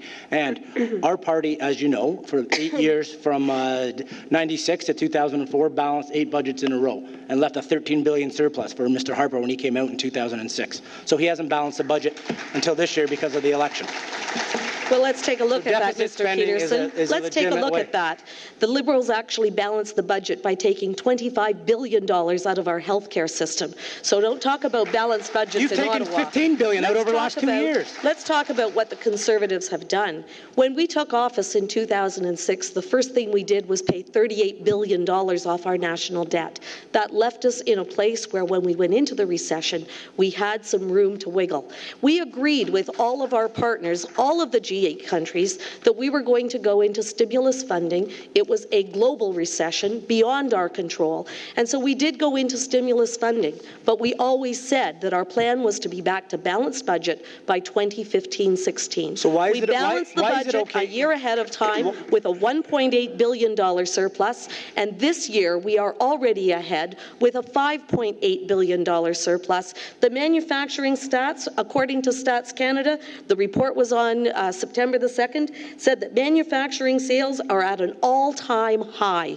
So we're on track. That's because our dollar's at 68 cents, Ms. Brown. We've done the right things, and we will continue to do a low-tax plan for Canada. Why is it okay? Why is it okay for your government to do infrastructure spending when there's a global recession, but it's not okay when there's a Made in Canada recession? Answer me that. Because we're not in a recession. There is no such thing right now. Stats Canada has already said that we balanced the budget. The economy we balanced the budget a year ahead of time. The economy can be doing better. There was a balanced budget. Let's help it do better. We've had a balanced budget this year as well. I understand. I think I want to ask Ms. Brown what a balanced budget is, because it feels like it's a bit of a smokescreen right now. I also would say that there are times when governments absolutely need to go into a deficit position. At this point in time, the NDP has said we're going to balance our budget because we're going to balance revenues and income with costs and expenses and investments across the country. And we're going to do that not just by raising corporate taxes, and hopefully they don't pass it on to their shareholders, but also by closing corporate loopholes, corporate CEO tax loopholes. Can anyone in this room actually get really excited about the fact that people that make 10 or 20 or 100 or 200 times more money than you have the access to corporate tax loopholes when you have to pay your fair share of taxes? And the other thing is we'll quit subsidizing the fossil fuel industry. I mean, I'm sick and tired of corporate and fossil fuel welfare in this country, and that is what's gotten us into a situation that we're in right now. We can balance this budget in the first 4 years, and that's what the NDP has decided to do, and they're going to work within that framework. And I do come from Saskatchewan originally, where we've balanced budgets year after year after year by balancing revenues that were resource extraction based that went back into the coffers of the government to be able to pay for things like at Ontario, we had dental care, we had prescription drug care at one time because we were able to afford that and balance our budget. Ms. Kelly, it can happen to forget across that Canada. Saskatchewan was a province that received contributions from Ontario year over year over That's year. not how we did it. And now Saskatchewan has said that they do not want to share their revenues because now that they are self-sufficient and making a profit, they want to keep it for themselves. Well, we have a Conservative government in Saskatchewan right now, so I'm sure they're not willing to share. That's what my...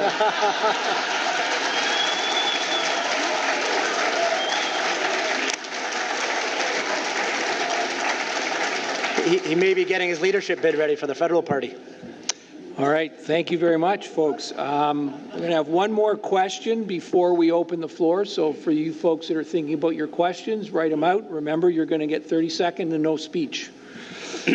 So this one, thank you very much for bringing up the topic of health care. What plans does your party have to ensure there is adequate health care, particularly recognizing the aging population, and that it is available in a timely manner to Canadians in general and your local riding in particular? And I believe this one starts with Lois. Well, thank you. Thank you. I've got to remember to turn that on. You know, one of the things that I hear at the door when I'm this is also, I'll give you a little opening time and then other people can jump in. Absolutely. Healthcare is critical to the people who live here in Newmarket-Aurora, and they want to see sustainable healthcare. We are committed to universal healthcare, and we are going to see that continue. Do you know the transfers to the province of Ontario alone have doubled under the leadership of our government? When we took office in 2006, the transfer was $10.7 billion. This year alone, it is over $20 billion. The responsibility of the province is to ensure that those healthcare services are available to the people who live in the province. But I just want to take a look here at the budget that we released in April, and it says right here, the government will increase Canada Health transfer by a projected total of $27 billion over the next 5 years, from $32.1 billion in 2014-15 to $40.9 billion in 2019-20. So the money is there. It is coming coming into the provinces. We want to ensure that it is there because healthcare is so important to people who live here in Newmarket-Aurora. Well, the fact is the spending hasn't kept up. There's no escalator. You don't even have a funding agreement with the provinces right now. You're looping everything into the transfer to the provinces. There used to be predictable federal funding for healthcare, which is how provinces and here local health integration networks, the LINs, Mr. Peterson, they need predictable funding to plan. It absolutely is predictable Excuse funding. Me. They know exactly what's coming and to that's them. the problem. No, they know exactly what's coming because it is. Because it's right in the book right there. Sorry, folks. Back to you. It is. Thank you. Well, thank you very much. It is predictable funding. They know exactly It's what insufficient they're getting. and unpredictable funding. They can't make long-term plans. They need 5, 10, 20-year horizons in the health world. Our population is aging. Healthcare costs are only going to escalate in the next 5 to 10 years and growing. Well, we right don't have now a in plan to address Ontario, it. right now in Ontario, we're spending 49 cents out of every dollar on our health care. So the question Ontarians need to ask is, how much are they willing to pay? That's great. So let's all ask ourselves that, then we can get back to the debate here, and maybe I'll have a chance to talk. The issue is funding is insufficient, and it's not keeping up with inflation or the increasing cost of healthcare. Healthcare is more than just that as well. There's pharmacare. There's other important aspects that aren't being addressed. And the real fundamental flaw with this government, and Ms. Brown likes to talk about jurisdictions and the Constitution, well, we all know healthcare is a provincial jurisdiction. But this Prime Minister has not met with the premiers once on healthcare in 10 years. How can it possibly be improved? How can we work together towards some Mr. Peterson, compromise, it is the some solution to these responsibility problems? of the health You don't minister solve problems to by meet with the ignoring health them. ministers in the provinces. The Prime Minister has had over 600 meetings with premiers across this country. He has not met with the One at premiers a time. on I'm the talking health about board. a premier's conference So it where we is can the hammer these things out. responsibility of the Okay, health I'd like to hear ministers from the meet NDP together party. I'd with the be Minister interested of in hearing their Health point of Canada. view. Thank you. I think this is our area. Healthcare in Canada cannot go forward unless we have a leader that's willing to sit with the provinces to renew the health accord, to renew the National Public Health Agency, which was responsible for research and which was responsible for coordinating a lot of the efforts across Canada to be able to make healthcare better, improve it, and also make it more efficient. So I think we need to talk about not just the lack of leadership that we've had at the federal level. I think we need to talk about the cuts that came prior to the Conservative government on the backs of the Liberals. And I'm worried about their deficit planning, not because I don't think it will do some of what they're saying it's going to do, but I worry about what the cuts will look like after 4 years, to healthcare in particular, when money needs to be retrieved and we need to balance that budget, because we balanced that budget before on the backs of people and healthcare. I think our national pharmacare strategy that the NDP is proposing is without a doubt has the best business model sense, and you can't argue with me on this one, because we are going to negotiate lower prices for prescription drugs with Big Pharma, and also because of, we can negotiate and we can also get lower prices because of mass purchasing. This is a plan that we had in Saskatchewan. It's a plan that Jack Layton wanted to introduce. Why are we not doing this? And the NDP will do this. So I think as our legacy, healthcare is the one thing that you can count on us to protect and to keep the other parties in check when it comes to making massive cuts, and in particular the Conservatives, who don't even want to talk with the premiers. We have seen nurses across Canada this year stand up and absolutely support the NDP because they trust us and no one else to protect our healthcare system.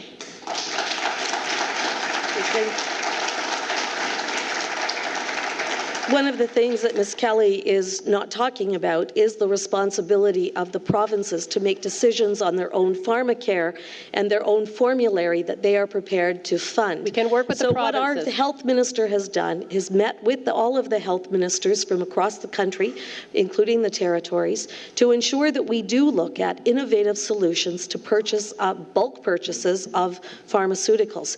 Because she's right, with economies of scale, we can get much better prices.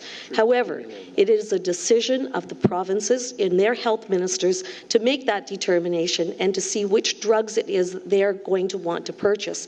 It is not a one-size-fits-all, which is why a national pharmacare is just not possible to negotiate, because healthcare services just like universal healthcare wasn't possible at one time too, right?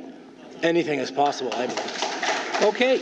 Thank you very much for your comments. I think we'll take a little pause and you can give everybody a round of applause for...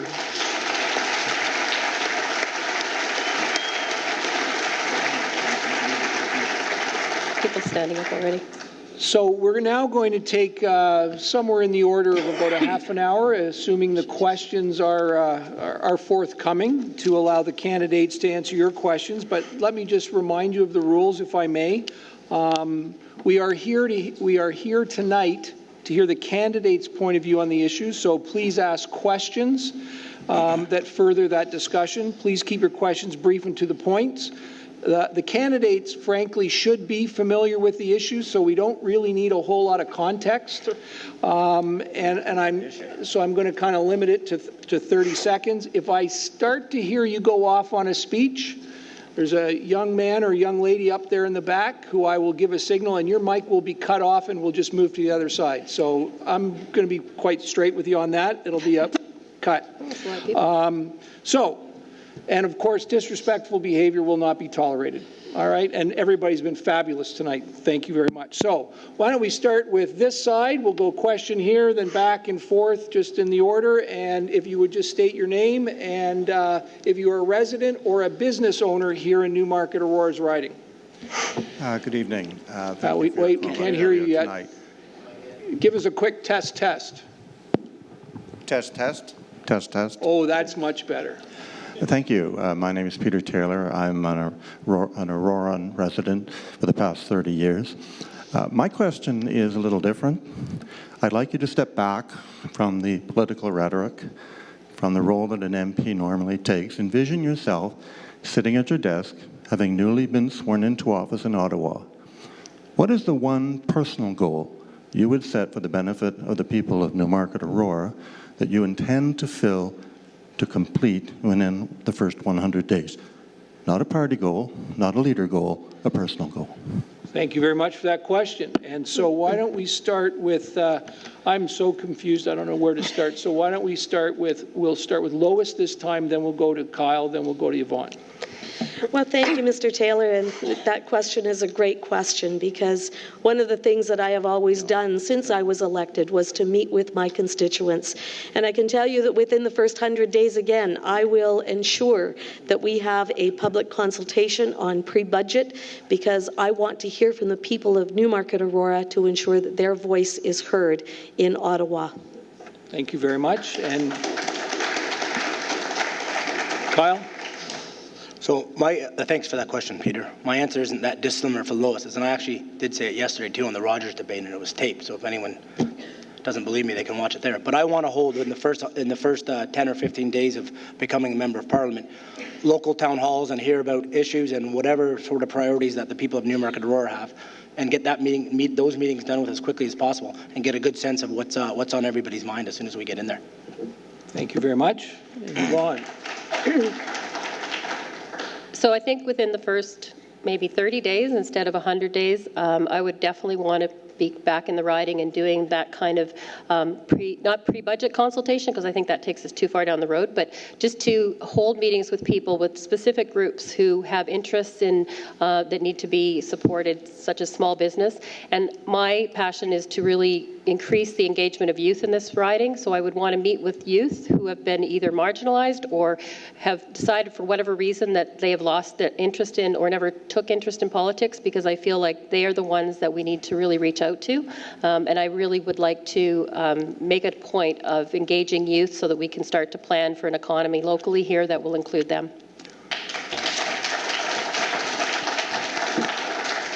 Thank you, and I appreciate you all keeping your answers under a minute. That was well done. Now, to this side. Thank you. Bill Chadwick, a long-term resident of Newmarket and Aurora. My question is on the muzzling of federal scientists.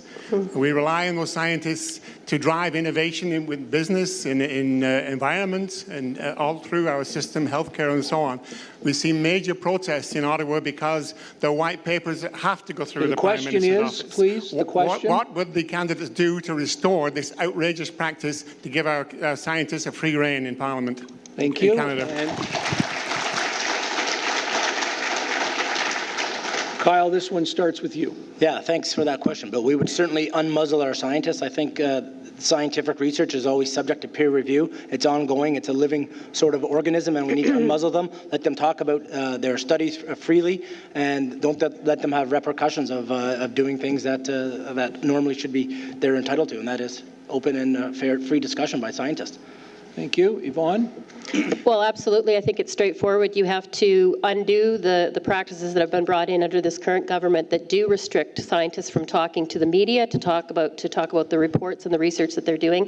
I think the other thing that we need to do is restore the funding that's been cut for hundreds of research and innovation tables, committees, and commissions that have actually really stymied the work that scientists can do. So it's a funding issue. It's a restoring them to a place where they can actually talk and share what they've learned, and actually bringing back people that we've lost. Thank you very much. And Lois? Well, thank you, but I actually reject the premise of the question because we've had record investments in science and technology. We have scientists who provide thousands of interviews every year, and they lecture globally every year as well. I would invite you to take a look at one of the recent interviews done by CBC by one of our scientists, Dr. Jeff Smith from Ottawa. Do you know we've provided over $11 billion in new funding? It includes research at the Freshwater Institutes in Winnipeg and the Bayfield Institute in Burlington. We've constructed a dozen laboratories and 3 science vessels. Those vessels are responsible to do the mapping of our Arctic, which is going to inform Canada's contribution to UNCLOS, the United Nations Convention on the Law of the Sea. And so today, I'd like to say congratulations, first of all, to Arthur MacDonald, who is our newest Nobel Prize winner, a Canadian scientist. And I'd also like to say that we are a destination for scientists, including my own son-in-law, who came from Ghana with a master's in physics, did his doctorate in electrical engineering. Okay, thank you very much. Congratulations to him, though. The next question is on the other side. Yes, hi. My name is Eric Banatti. I'm a resident of Newmarket for the past 30 years. My question is about election reform. I would like to pose a question about, do you think that a party that received 39% of the votes should have 100% of the deciding power in the parliament? Conversely, do you think that maybe a party that receives 39% of the vote should only receive 39% of the seats in the parliament? Okay, thank you very much. I think we are familiar with that question. And Yvonne, I will start with you. Okay, so the answer to that question from the NDP is quite clear. We're the only party that is prepared to introduce a new electoral system in Canada that will be more fair, that will make sure that everybody's vote counts. It's called mixed member proportional. It's been studied the world over. It's been recommended to Canada as the best system for our country, given the size and the demographics and the population. So we will absolutely bring that in. And an example for a region the size of York Region, where we have 10 ridings now, that would look like people's votes counting by percentage, so that if you had 6 NDP or 6 Liberals and 2 Conservatives, you would be sure to have at least the NDP and Green Party's voters represented, because you were basing the representation on the proportion of the vote that you get. It's ludicrous that 39% of the vote across Canada would enable a government to be able to make all the decisions and have a majority government. We absolutely believe that that system's time is come and gone. Okay, thank you very much. And to you, Lois. Thank you very much, and thanks for the question. I think it was Eric. I hope I heard your name correctly. You know, the first past the post system has served us well for 150 years, and it's actually the system that is used by the 3 oldest democracies in the world. So we are going to continue to support that. The one thing about mixed member proportional representation is that it takes away the accountability of the member of parliament to its own constituents, because they're appointed by the leader of that party, and we do not believe that that is fair representation. Thank you very much. And Kyle, your thoughts. Thanks for that question, Eric. And we are very open-minded on this topic. We have a great democratic reform policy. It's in our platform. I urge you to check it out on realchange.ca. But the crux of that position is that we're going to strike an all-party committee to review all forms of voting, including ranked ballot, mixed proportional representation, maybe even examine ways we can implement online voting, or consider whether or not voting should be mandatory like it is in some jurisdictions. But we're open to examining all these without prejudging any of the possible solutions and come up with a solution that works for all. But we're committed to changing the first past the post if that's the decision of the committee. Thank you very much. And we are on this side. Hello, it's Gloria Resler. I've lived in Newmarket-Aurora and King Township for about 40 years. Wonderful area. The word that I've not heard tonight has been environment. And most people who know me know I'm an avid environmentalist. So we've got due consideration and worry about economy, but I understand that environment now has become one of the top 3 issues in this campaign. So I would like to know what your position is with protecting national parks under the current existing National Parks Act, which was created by Sheila Copps, the Minister of Parks. Okay, we'll stick with the question, please. Yes. So what would you be doing to help better the legislation for the Rouge National Park that is serving the GTA? Thank you very much for that question, and we are going to start with Kyle. Well, thanks for that question. And I think, so does the Liberal Party, that the national parks are gems of the country. Actually, in 2017, we want to make admission to all national parks free for that special year in Canada's history. But specifically for the park, the Rouge Park there, we want to make sure that the federal government is funding it, making sure it's a national park and getting it the status that it deserves. And we look forward to working together with all the stakeholders to achieve that end. That's a great piece of geography there, great piece of landscape in Scarborough. Thank you. It goes to Yvonne Furt next. So I believe it's a couple of questions in the environmental realm. So one is national parks, and we definitely believe that they need to be funded properly. They're one of our legacies that we're passing on to our next generation. I think the other thing that we need to look at is restoring protections to our lakes and rivers, which have drastically been removed in the last 10 years under Conservative government. And we need an environmental assessment act that's actually going to do its job when it comes to assessing projects, whether it's pipelines or anything else. We need to have those rigorous environmental assessment tools available, and we need to restore those. And I think curbing greenhouse gases, putting a cap on carbon emissions, any of the things we can do to reduce that impact on the environment will also be critical, and we're committed to doing that. Thank you. Lois, to you. Well, I want to thank Kyle for the compliment, because it was our government that created the Rouge Urban National Park.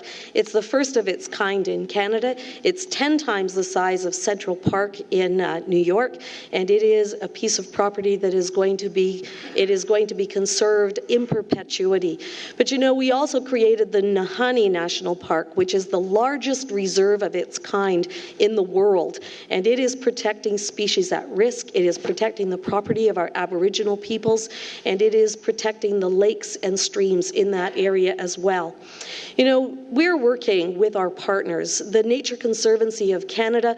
I was privileged to stand on property in King Township that is area where I grew up, that is now going to be conserved for future generations to be able to enjoy.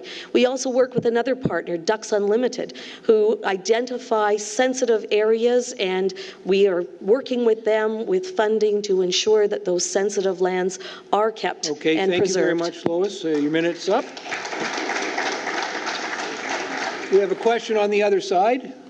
Yes, my name is Gonzalo. I've been a resident of Newmarket for 20 years. A question is for Mrs. Yvonne. It has to do with our country's national security. A couple of weeks ago, your party leader, Mr. Mulcair, stated that he plans to withdraw Canada's military commitment to the airstrikes against ISIS. We're talking the ISIS terrorist organization that is clearly committed to our destruction. My question is, why would this be a just policy to do, consider the fact that ISIS has clearly stated that they want to destroy us? Our country's security is We've got crucial. the question now, and I'm going to allow each of the candidates to answer that question. And I believe the start is with Yvonne. How does that work out? That worked out fine. Beautiful. So it is a complicated question. There's no doubt about that. But here's the thing.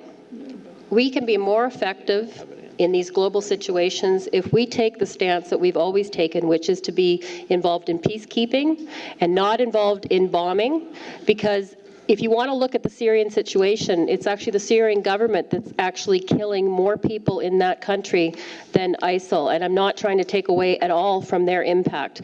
But if we take sides in that particular war, who is our enemy? Like, you tell me. And I do not for a moment accept the fact that we are under threat as much as we are now that Mr. Harper has almost painted a target on us, because he has decided who his enemies are.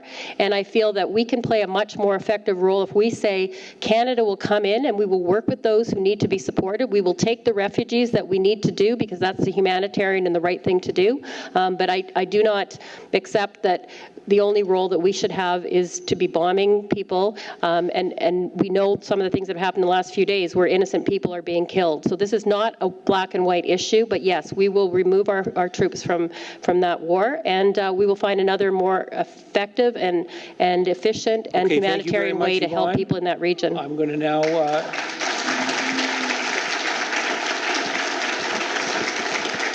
invite Lois to respond to the question.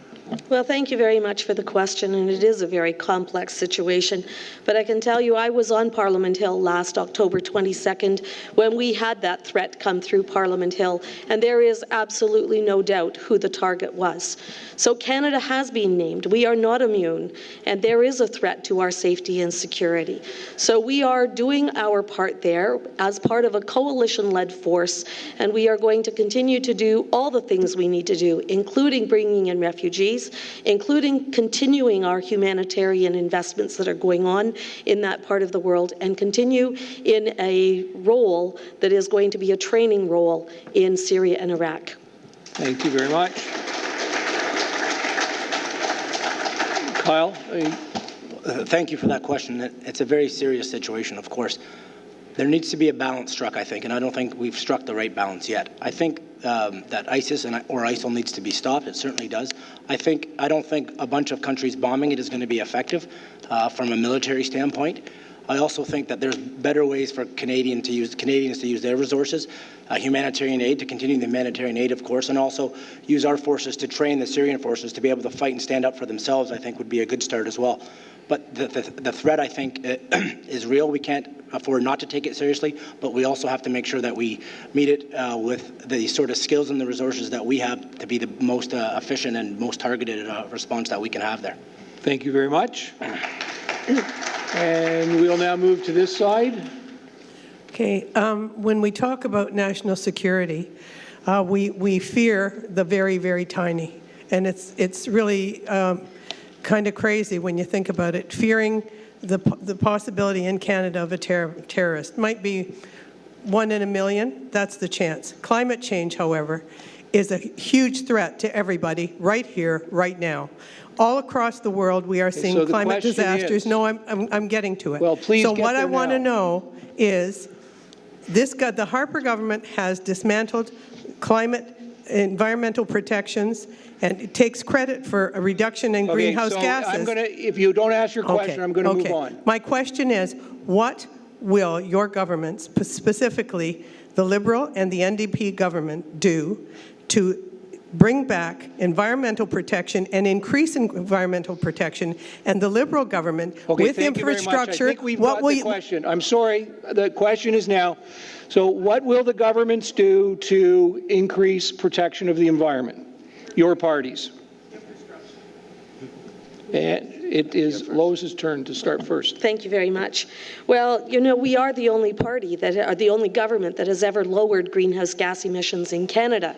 When we took office, with the Kyoto Accord having been signed by the Liberals, Michael Ignatieff said to Stéphane Dion, who was the environmental minister for the Liberals, we didn't get it done. And he's right, they didn't, because they signed the Kyoto Accord and then allowed emissions to grow by 33%. We took a very unpopular position position in 2006. We said that if there is ever going to be a real drop in greenhouse gas emissions, that we need all the major emitters at the table. Kyoto only had 26% of the emitters.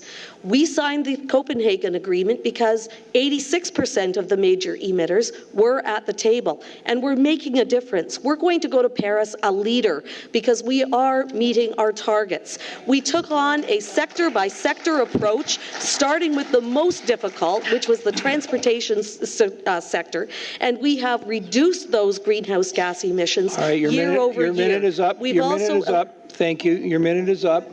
And I'd now like to move on to Kyle. Ma'am, thank you very much. Thank you for that question. And Kyle, we'll let you have a shot at this question. Well, thank you for the question. And I'm going to play Michael Ignatia for a minute, Lois, and you can play Mr. Dion. I know he's a colleague of yours in the House, but I'm going to... Lois, you didn't get it done. You didn't get it done. No, the reductions she talks about in 2007, 2008 are from two factors. I didn't say that. The global recession Lois, in 2000. I'm sorry. 2007. Kyle. I did engage her, so I don't. Yes, it is your fault. Thank you. I thought she wanted to play Mr. Dion. Anyway, 2007, 2008 was the global recession. Of course, emissions are going to go down. At the same time, Ontario closed its coal plants. So those two factors are what led to the greenhouse gas emissions in Canada in that range. Everyone knows that knows anything about the economy or the environment. And the point is, we want to work with our provincial partners to make sure we lower greenhouse gas emissions, and we're going to invite the provincial environment ministers to the Paris conference and work together to put a price on carbon and make sure we lower greenhouse gas emissions. And we want to work with the provinces. Different provinces right now have different systems. We're not going to dictate which ones work or which ones don't. Let's use best practices based on their manufacturing. Okay, thank you very much, Kyle. Appreciate it. And Yvonne, the floor is yours. Yes, thank you. And you can see how passionate everybody is about this on either side. I think the NDP has a really strong position on this. We are the only party that's going to introduce a cap and trade system that puts a price on carbon. The Liberals have not wanted to step into this fray, and we see it as a federal responsibility. We can do a lot more to reduce and to retrace our steps on this portfolio if we do it as a federal mandated system. We also want to develop a national water strategy because we're really afraid that we live in a world now with trade deals that we're signing that we don't even really understand if our water is going to belong to us, if it's going to be a public resource for much longer. So we need to have a water strategy that makes sure that our water is maintained as a public resource and is not a commodity. And I think the reason that I feel so confident about this is because Tom was a Minister of the Environment in Quebec, and he stood his ground on issues that involve developers, where it would have been much easier to say. Okay, thank you very much, Yvonne. So we have a credible leader that will lead this portfolio. Question for you folks. Would you like to hear a little bit more debate on this particular topic before we moved on to more questions from the audience? No. Yes, no. Okay, we'll move on to more questions from the audience. Very good. See how democracy works? I believe we have a question on this side. Good evening, everyone. It's Andrew LaRue, and I'm a resident of Newmarket, and I'm also a small business owner. My question's very simple. It's, what is your party going to do to help small business in York Region? Thank you very much. And Kyle, I believe you're first up on this one. Well, thanks for that question, by the way. Andrew, I think it was.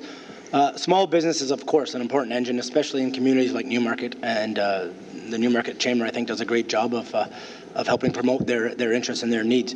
But I want to continue the dialogue, work together. There's not a one-size-fits-all for small businesses, I don't think. The businesses are, although titled small businesses, they're of varying sizes and varying degrees, but I think to create the conditions where there's a market for goods or services is a start. To do that, we got to invest in our country and in Canadians. So to do that, we'll of course we'll do so. But working together with small businesses is key, and it's a job driver. And small businesses in Newmarket-Aurora are especially important to the economy. Yvonne? I would agree with that. The small businesses are absolutely critical right across Canada. So we have planned to reduce small business taxes by 2%, which will allow for them to grow and develop, and also apply innovation funding so that small businesses can really meet the growing needs in their own economy. The only thing I would take issue with in terms of Mr. Peterson's remarks is that his leader is the one that actually doesn't necessarily trust that small businesses are going to use that money in the best way, because he made some really difficult comments to hear a couple weeks ago about small businesses and many wealthy people just wanting to cash in on tax cuts, claiming to be small businesses. So I really take issue with that, because we need to really invest in our small businesses, and I'd like Kyle to have a conversation with Justin and let him know that that's not the truth, and maybe we need to bring him out to some small businesses in Newmarket-Aurora to meet them. That's not what he said, but I've had that conversation. Okay, Lois, if you... Well, thank you very much, and Mr. LaRue, thank you for the question, because small businesses are the ones who create most of the jobs in our community, and we need them to be healthy if we are going to have a healthy economy, and most importantly, Debra, a healthy Chamber of Commerce. So we are committed to helping them grow and succeed. You know, we did reduce the small business tax from 12% to 11%, and we've said that under a re-elected Conservative government, it will go down to 9%. We're very hopeful that the NDP will support that in our next legislation. We introduced the small business tax credit. We lowered small business payroll taxes. One of the most job-killing things that we see is payroll taxes. Well, we've reduced those by 15% for 2 years. We invested $15 million in internships, and we maintained the freeze on EI premiums. One of the other things that people talk to me about is the red tape, and I was privileged to be appointed to the Red Tape Reduction Committee in 2011. Okay, thank you very much, Lois. We're doing that. We'll move on to the next person. Did everybody answer that question? Yes, thank you. So we are back to this side, and folks, I'm just sort of looking at lineups, so if you're not already in line, please don't get in line. I'd like to try to get through everybody here, but it looks like we've got enough to get ourselves to the finish line already. Gentleman on the right there. Shirley Mancuso. Sorry, you'll speak closer to the mic. I think it was turned Shirley Mancuso. My question is for Mr. Peterson, and it's about the Liberal platform which was released last week. And one section of the platform that troubled me a little bit was under the national security section, and it said that a Liberal government... Okay, what is the question, please? And I will invite all candidates to answer your question. Sure. The part of the Liberal platform said that they would give CSE, Canada's international spy agency, the right to spy on Canadian citizens. So my question is, do you agree with this policy? Very good, thank you. All three of you can answer that question. And who's first now? Does anybody know who's first? I think it's Lois. No, I think it's you, Yvonne. I think Kyle started last time. Oh, yeah. Yes. I went small business. We're all tired now. I really had a hard time hearing the question. That's my problem. But I think you said would the platform revolved around giving the agency... Okay, sorry. Let me get a clarification. Could you speak very clearly really into hard the for me to mic hear. and ask just the question? Yeah. Sure. Do you agree with the part of the Liberal platform which would give CSE, Canada's international spy agency, the power to spy on Canadian citizens here in Canada? Thank you very much. No, actually, I wouldn't. I don't think that that's something that that we need to be doing. I think what we've seen in this country is we're ramping up a lot of additional ways to not only just ensure that people that we are able to kind of, invade people's privacy at the drop of a hat, but we're also setting a tone whereby we want people to think that that's actually a good thing that we should be doing. So I think the fear and the part that's happening right across Canada right now is actually setting us up to believe that this is something that we need to have happening when we have so many other things that are so right in front of us that are more pertinent and that we should be concerned about. Thank you very much. And Lois, to you. Well, I'm not going to speak to what's in the Liberal platform. That's not my job. I'll leave that to Kyle. But what I can tell you is this. The first priority of any government is to ensure the safety and security of its citizens. And there is no liberty without security. We are not going to invade people's privacy. It's against our constitutional rights, so we will never condone that. But I do urge you to think that there are oversights that we've already put in place. We know that cybersecurity is a huge problem today, and it seems like the bad guys get ahead of the good guys much more quickly. So we do have to have some security in place, but we are not going to invade people's privacy. Thank you very much. Minute's up, and Kyle, you get the final word on this one. Yeah. Well, I appreciate the question. I didn't realize that NDP supporters read the Liberal platform so closely, so thank you for that. But no, it's a serious situation, obviously. We read everything. But we're going to... Safety and security is a serious issue, and I think all of us agree that Canadians need to be safe and secure. This also has to be balanced with liberty. We're going to give the police agencies and the agencies like CSE the powers they need to do their jobs within the realms of the Canadian law, including the protection of the Constitution and the Charter of Rights and Freedoms. And I don't have a problem saying with that. That's how you protect Canadians and protect safety and security. So they're going to have the tools they need to do their job properly within the bounds of the law. Thank you very much. And a question to the other side. Evening. My name is Ross McDonald. I'm a longtime resident of Newmarket, over 25 years. And my question is, I have 2 young adult children, and I would like to know what the party's plan is to help the young people buying their first home, as it's a big problem for them in the future. Thank you. Thank you very much. And Lois?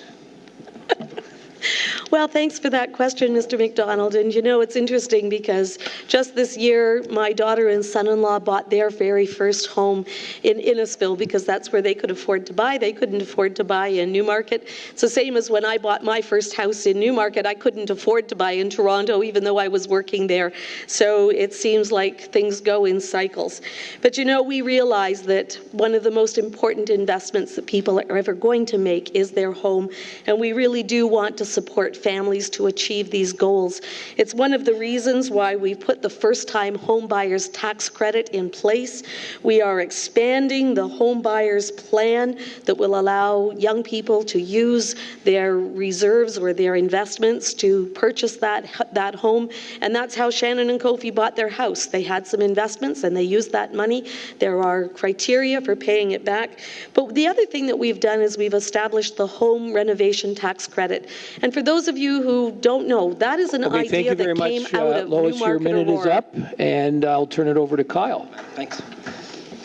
Thank you for that question. And of course, a first home purchase is a significant purchase. My children are much too young to buy homes yet, but I'm obviously concerned about the future and that there's a condition there that allows them to buy homes safely. So we're going to allow home buyers to tap into their investments more than they can now, existing investments, and have a longer time to pay them back to purchase their first home, and make sure that, again, there's a good system in place to do that. And a good job also helps you buy your first home, so we're going to invest in the economy to make sure there's good jobs so people can buy their first homes and their first cars and appliances and things that grow the economy. We need to make sure that investments happen to keep growing the economy.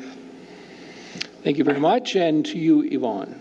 So I'd like to address that question so that it includes more people than just those who actually do benefit from tax credits and who can tap into their investments, because I don't know a lot of people. I don't think half the people in Newmarket-Aurora are in that position in the first place, but it's nice for those who are. I think that what we need to do, and the NDP is committed to helping with student debt by reducing and eventually eliminating the debt that the interest on student loans, because I think a lot of young people are graduating, having a hard time to find work, and also immediately in debt upon finishing school, and I think it's not okay for our governments to profit on student debt. And also, we need to create affordable housing.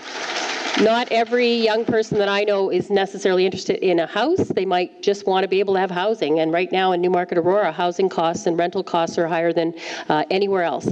Rental costs are as high or higher than in Toronto. So we need to create affordable housing. And that's where the NDP will go back to the basics and back to the drawing board and say, let's get that national housing strategy back that was dropped by the Liberals and left alone by the Conservative Party.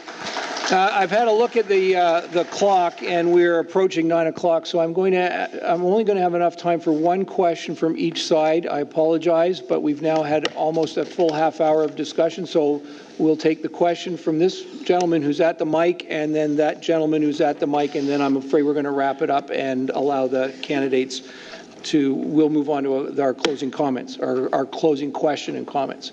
So to this microphone, please. Yeah, sure. Okay, my name is Anthony Chen. I look around the room and I see a lot of gray hairs, bald heads. Wow, that's really harsh. Yeah. Don't you think? You're making a lot of friends tonight, Anthony. From what I've read, there's more seniors now than there are youth 14 and under, and I want to know how you're going to address the problems and the needs of seniors, as well as how you're going to integrate youth to replace those workers that are headed out of the workforce. Great. So, Kyle, you start with this one, I believe. Sure. I'm just the clarification. Sorry, you tailed off at the second part of your question. I know the first part is about seniors. I didn't catch the second. How are you going to train youth? Yeah. How are you going to train youth and integrate them into the workforce? Okay, perfect. Well, thank you. So, I mean, we want to make sure, as I mentioned, that seniors have the dignity and the respect they deserve in their retirement. We're going to increase the OSC and the guaranteed income supplement. We're also going to peg and we're going to make sure the CPP is there for generations to come. We're lowering the retirement age back down to 65 from 67. We also want to make sure that the cost of living allowance that is built into the OAC and CPP is pegged to a new index, which is the seniors price index, because evidence shows that the goods that seniors buy escalate at a faster rate than the goods that the regular consumer buys. So we want to make sure that their payments are keeping up with the inflation of the things they actually buy. So we're going to make sure that we do that. We're also going to invest through our infrastructure fund to help build seniors' homes and centers for seniors as part of the community infrastructure fund.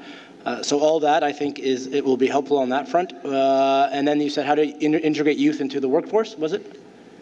I'm afraid your minute's up, Kyle. Don't I get a minute for each part? No.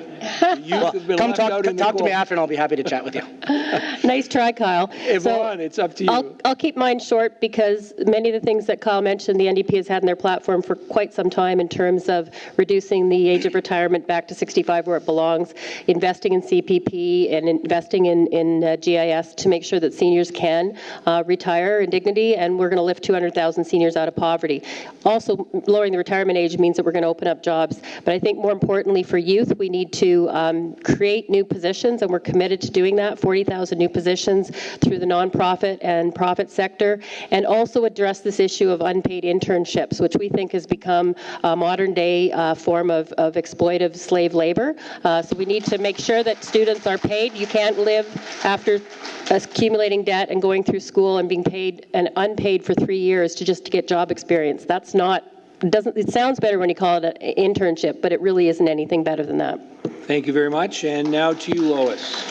Thank you very much, and thanks for the question. You know, I look at my dad, who just turned 96 2 weeks ago, and so the likelihood of my living a long life when his grandmother was 104 and her sister was 110, I said to my husband, we better put a lot of money into the RRSPs.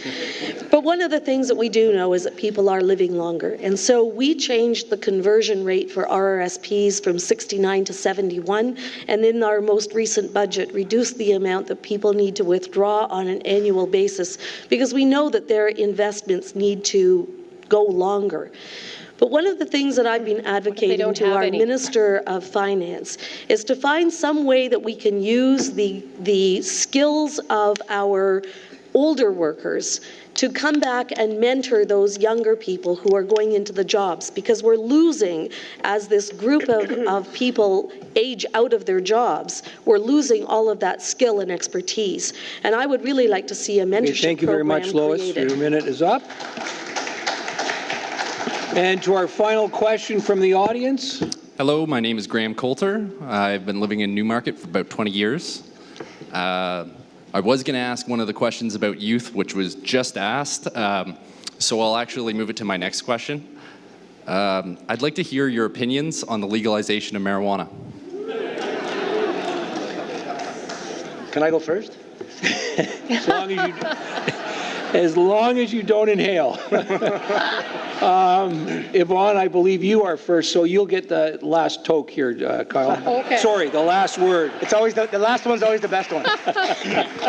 So I'm first or last? You can go first, Yvonne. Oh my goodness, what a great question to end the night on, I have to say.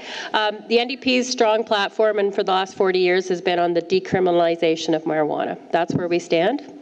And that's what we will bring in. Thank you. Lois?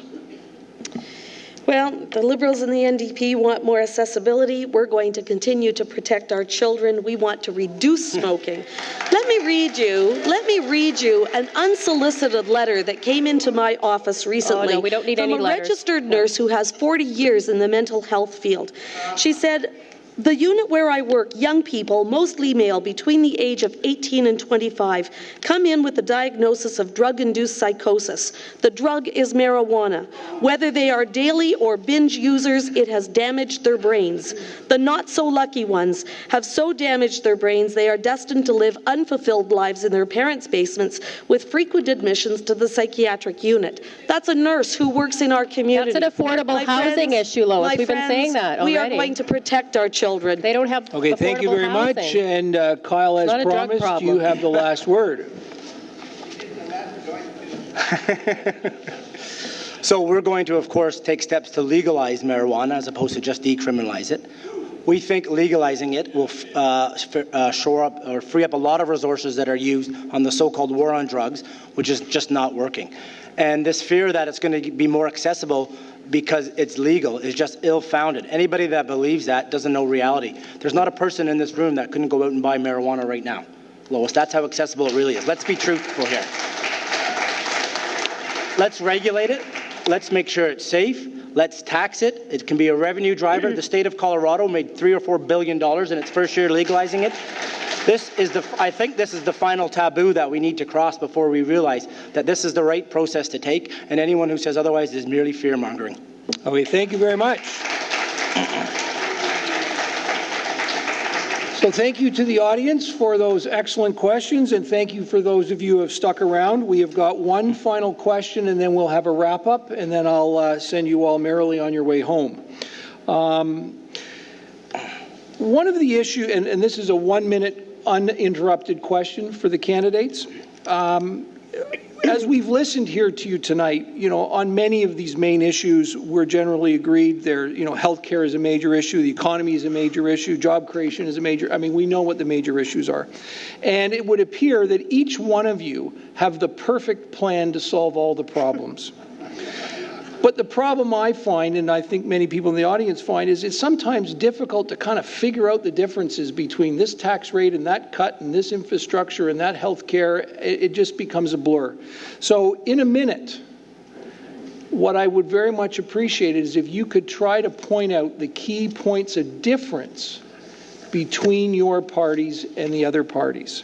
And I have no idea where we are on the list. But I was first last time. You were first last time, so that means that, Lois, you would be first this time. So thank you. Happy to go first, and thank you for the question, because we are going to continue to do exactly what we have been doing all along, having a low tax plan for Canada for jobs and growth. As I said earlier, we have seen 1.3 million net new jobs created overall since the depths of the recession. We've done that by reducing taxes year over year, nearly 180 times. Do you know that the federal portion of your tax is at the lowest that it has been in 50 years? That's since John Diefenbaker was the Prime Minister. So you can see what the Conservatives have already done. We are going to continue to put money back into the pockets of ordinary Canadians. We do not believe that tax hikes are the way to go, and we absolutely know that budgets don't balance themselves. Thank you very much, and the floor to you, Kyle. Thanks for that, and that's a great question. So we're also, the distinction between us is we're going to invest in Canadians, invest in job growth, and create an economy that works for everyone. We're also going to grow the middle class by cutting their tax rate instead of giving checks to millionaires. We're going to fund this by taxing the 1%. No other party is doing this. These are true distinctions. We're also going to help those fighting so hard to join the middle class by investing in things like affordable housing and a great child care benefit that will lift 315,000 children out of poverty. These are the types of things that are distinguishing features. Neither party wants to, we're going to use deficit spending to do this. None of my friends here are willing to do that. We're the ones being honest at saying to keep our promises is going to cost money. All these promises being made do cost money, but we're being honest enough to say it's going to cost to take deficit spending to meet it, and we're happy to do it because it's an investment in Canadians and it's going to grow the economy and create revenue in the future. Thank you very much, Kyle. And Yvonne, to you. Okay, thank you.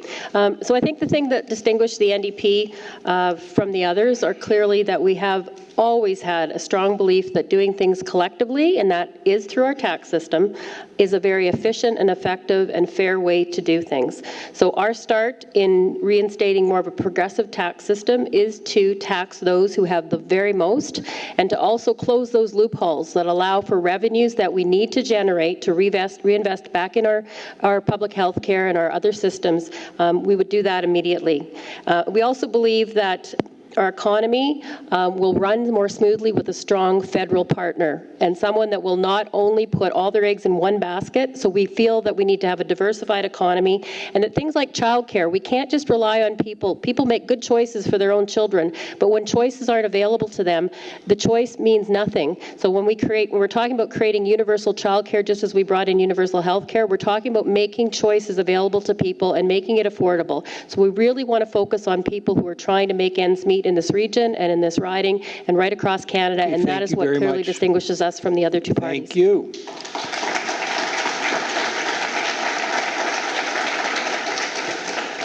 So before we close, I would like to thank each of the candidates for taking the time to come and join us this evening and share their thoughts. And I'd also like to thank the candidates for putting their name forward. It's not always an easy task. There's been a lot of door knocking, a lot of question and answers, and it takes a fair amount. And so I think we all owe you a debt of gratitude just for putting your name forward. So thank you very much for that. Thanks, Bill.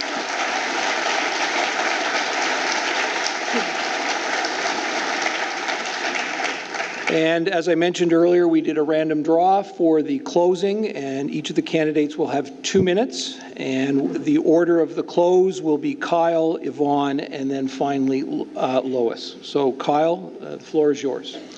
Thank you. Starting tomorrow, there are a dozen days before you make a choice. A dozen days. How many times have you desperately tried to make it home to your kid's soccer game or school recital like I have, only to be trapped in a frustrating gridlock? A dozen days. How many times have you watched the news and seen? It stopped. Is it working? Am I next? Go. And asked, am I next? A dozen days. How many times have you asked yourself, why do the top 1%, who own nearly 20% of this country's wealth, get the same child benefit I do? A dozen days. Yes, this is just a small sample of what can change in a dozen days.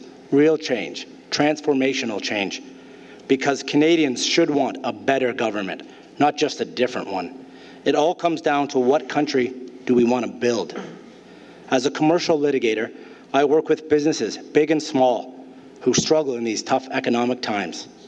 Through my work with the United Way, I've seen the distressing level of poverty and homelessness in York Region. And as chair of the Aurora Newmarket Family Health Team, I know the importance of quality health care and stable, predictable funding. I understand the big issues because I deal with them in our community every single day. So I'm not afraid to be bold, to take action, to make a difference. And I want for my children what all of you here tonight want for your children. A better chance, a fair chance to have a living wage, and for those seniors who've done their part to help Canada prosper, financial security in their golden years. In a dozen days, you can elect a new advocate for Aurora and a new voice for Newmarket. A voice that will be heard, not just from this riding, but joined in chorus across this nation. This is the Canada I want. This is the Canada I will build. This is what we can do together in a dozen days. Please join us. Thank you.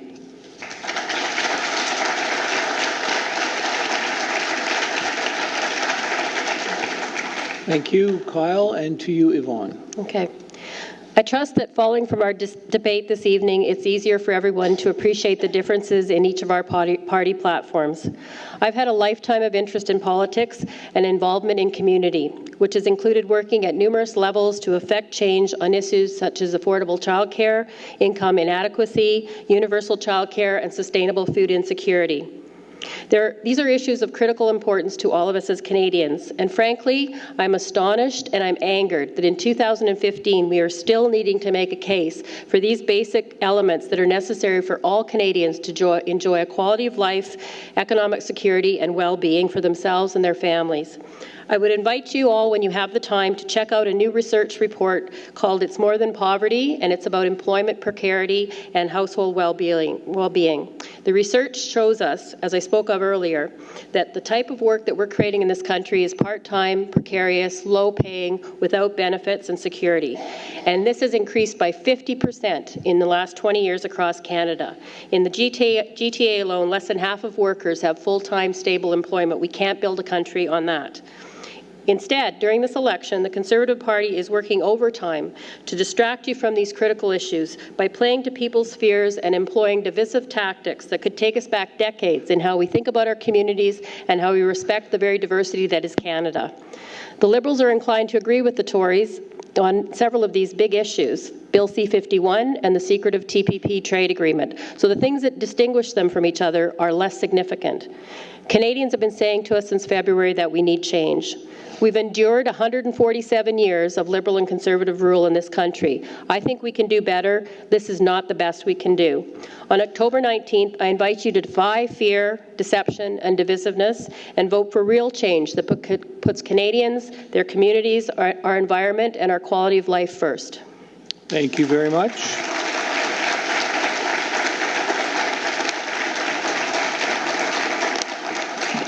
Thank you, Yvonne. And Lois, the final word. Thank you so much, and thanks to the Newmarket Chamber of Commerce for arranging this opportunity to debate our national issues. And I'd like to say thanks to the candidates who have stepped forward. Our democratic process is really strengthened when there is vigorous exchange of ideas. As I stated in my opening remarks, this election is a clear choice about who is competent to manage our economy in light of a global economic turmoil. Our low-tax plan for Canada has seen an increase in jobs and economic growth and more money in the hands of ordinary Canadians. Increased trade, only 5 agreements when we took office in 2006 to 44 today. It was John F. Kennedy who said, "A rising tide raises all boats." And so we will all be better off with the exchange of goods and services, more jobs, more prosperity, and more opportunity. Newmarket-Aurora is home to people from every part of the globe, and as I have continued to door knock, I am aware of the diversity of our community, a diversity that will help bridge Canadian businesses into their countries of origin. And as this expertise is harnessed, our government will ensure that the barriers to trade are removed. There is much more to do, and I am up to the job. My record is clear, the record of our government is clear, and I ask for your support on October the 19th. Thank you.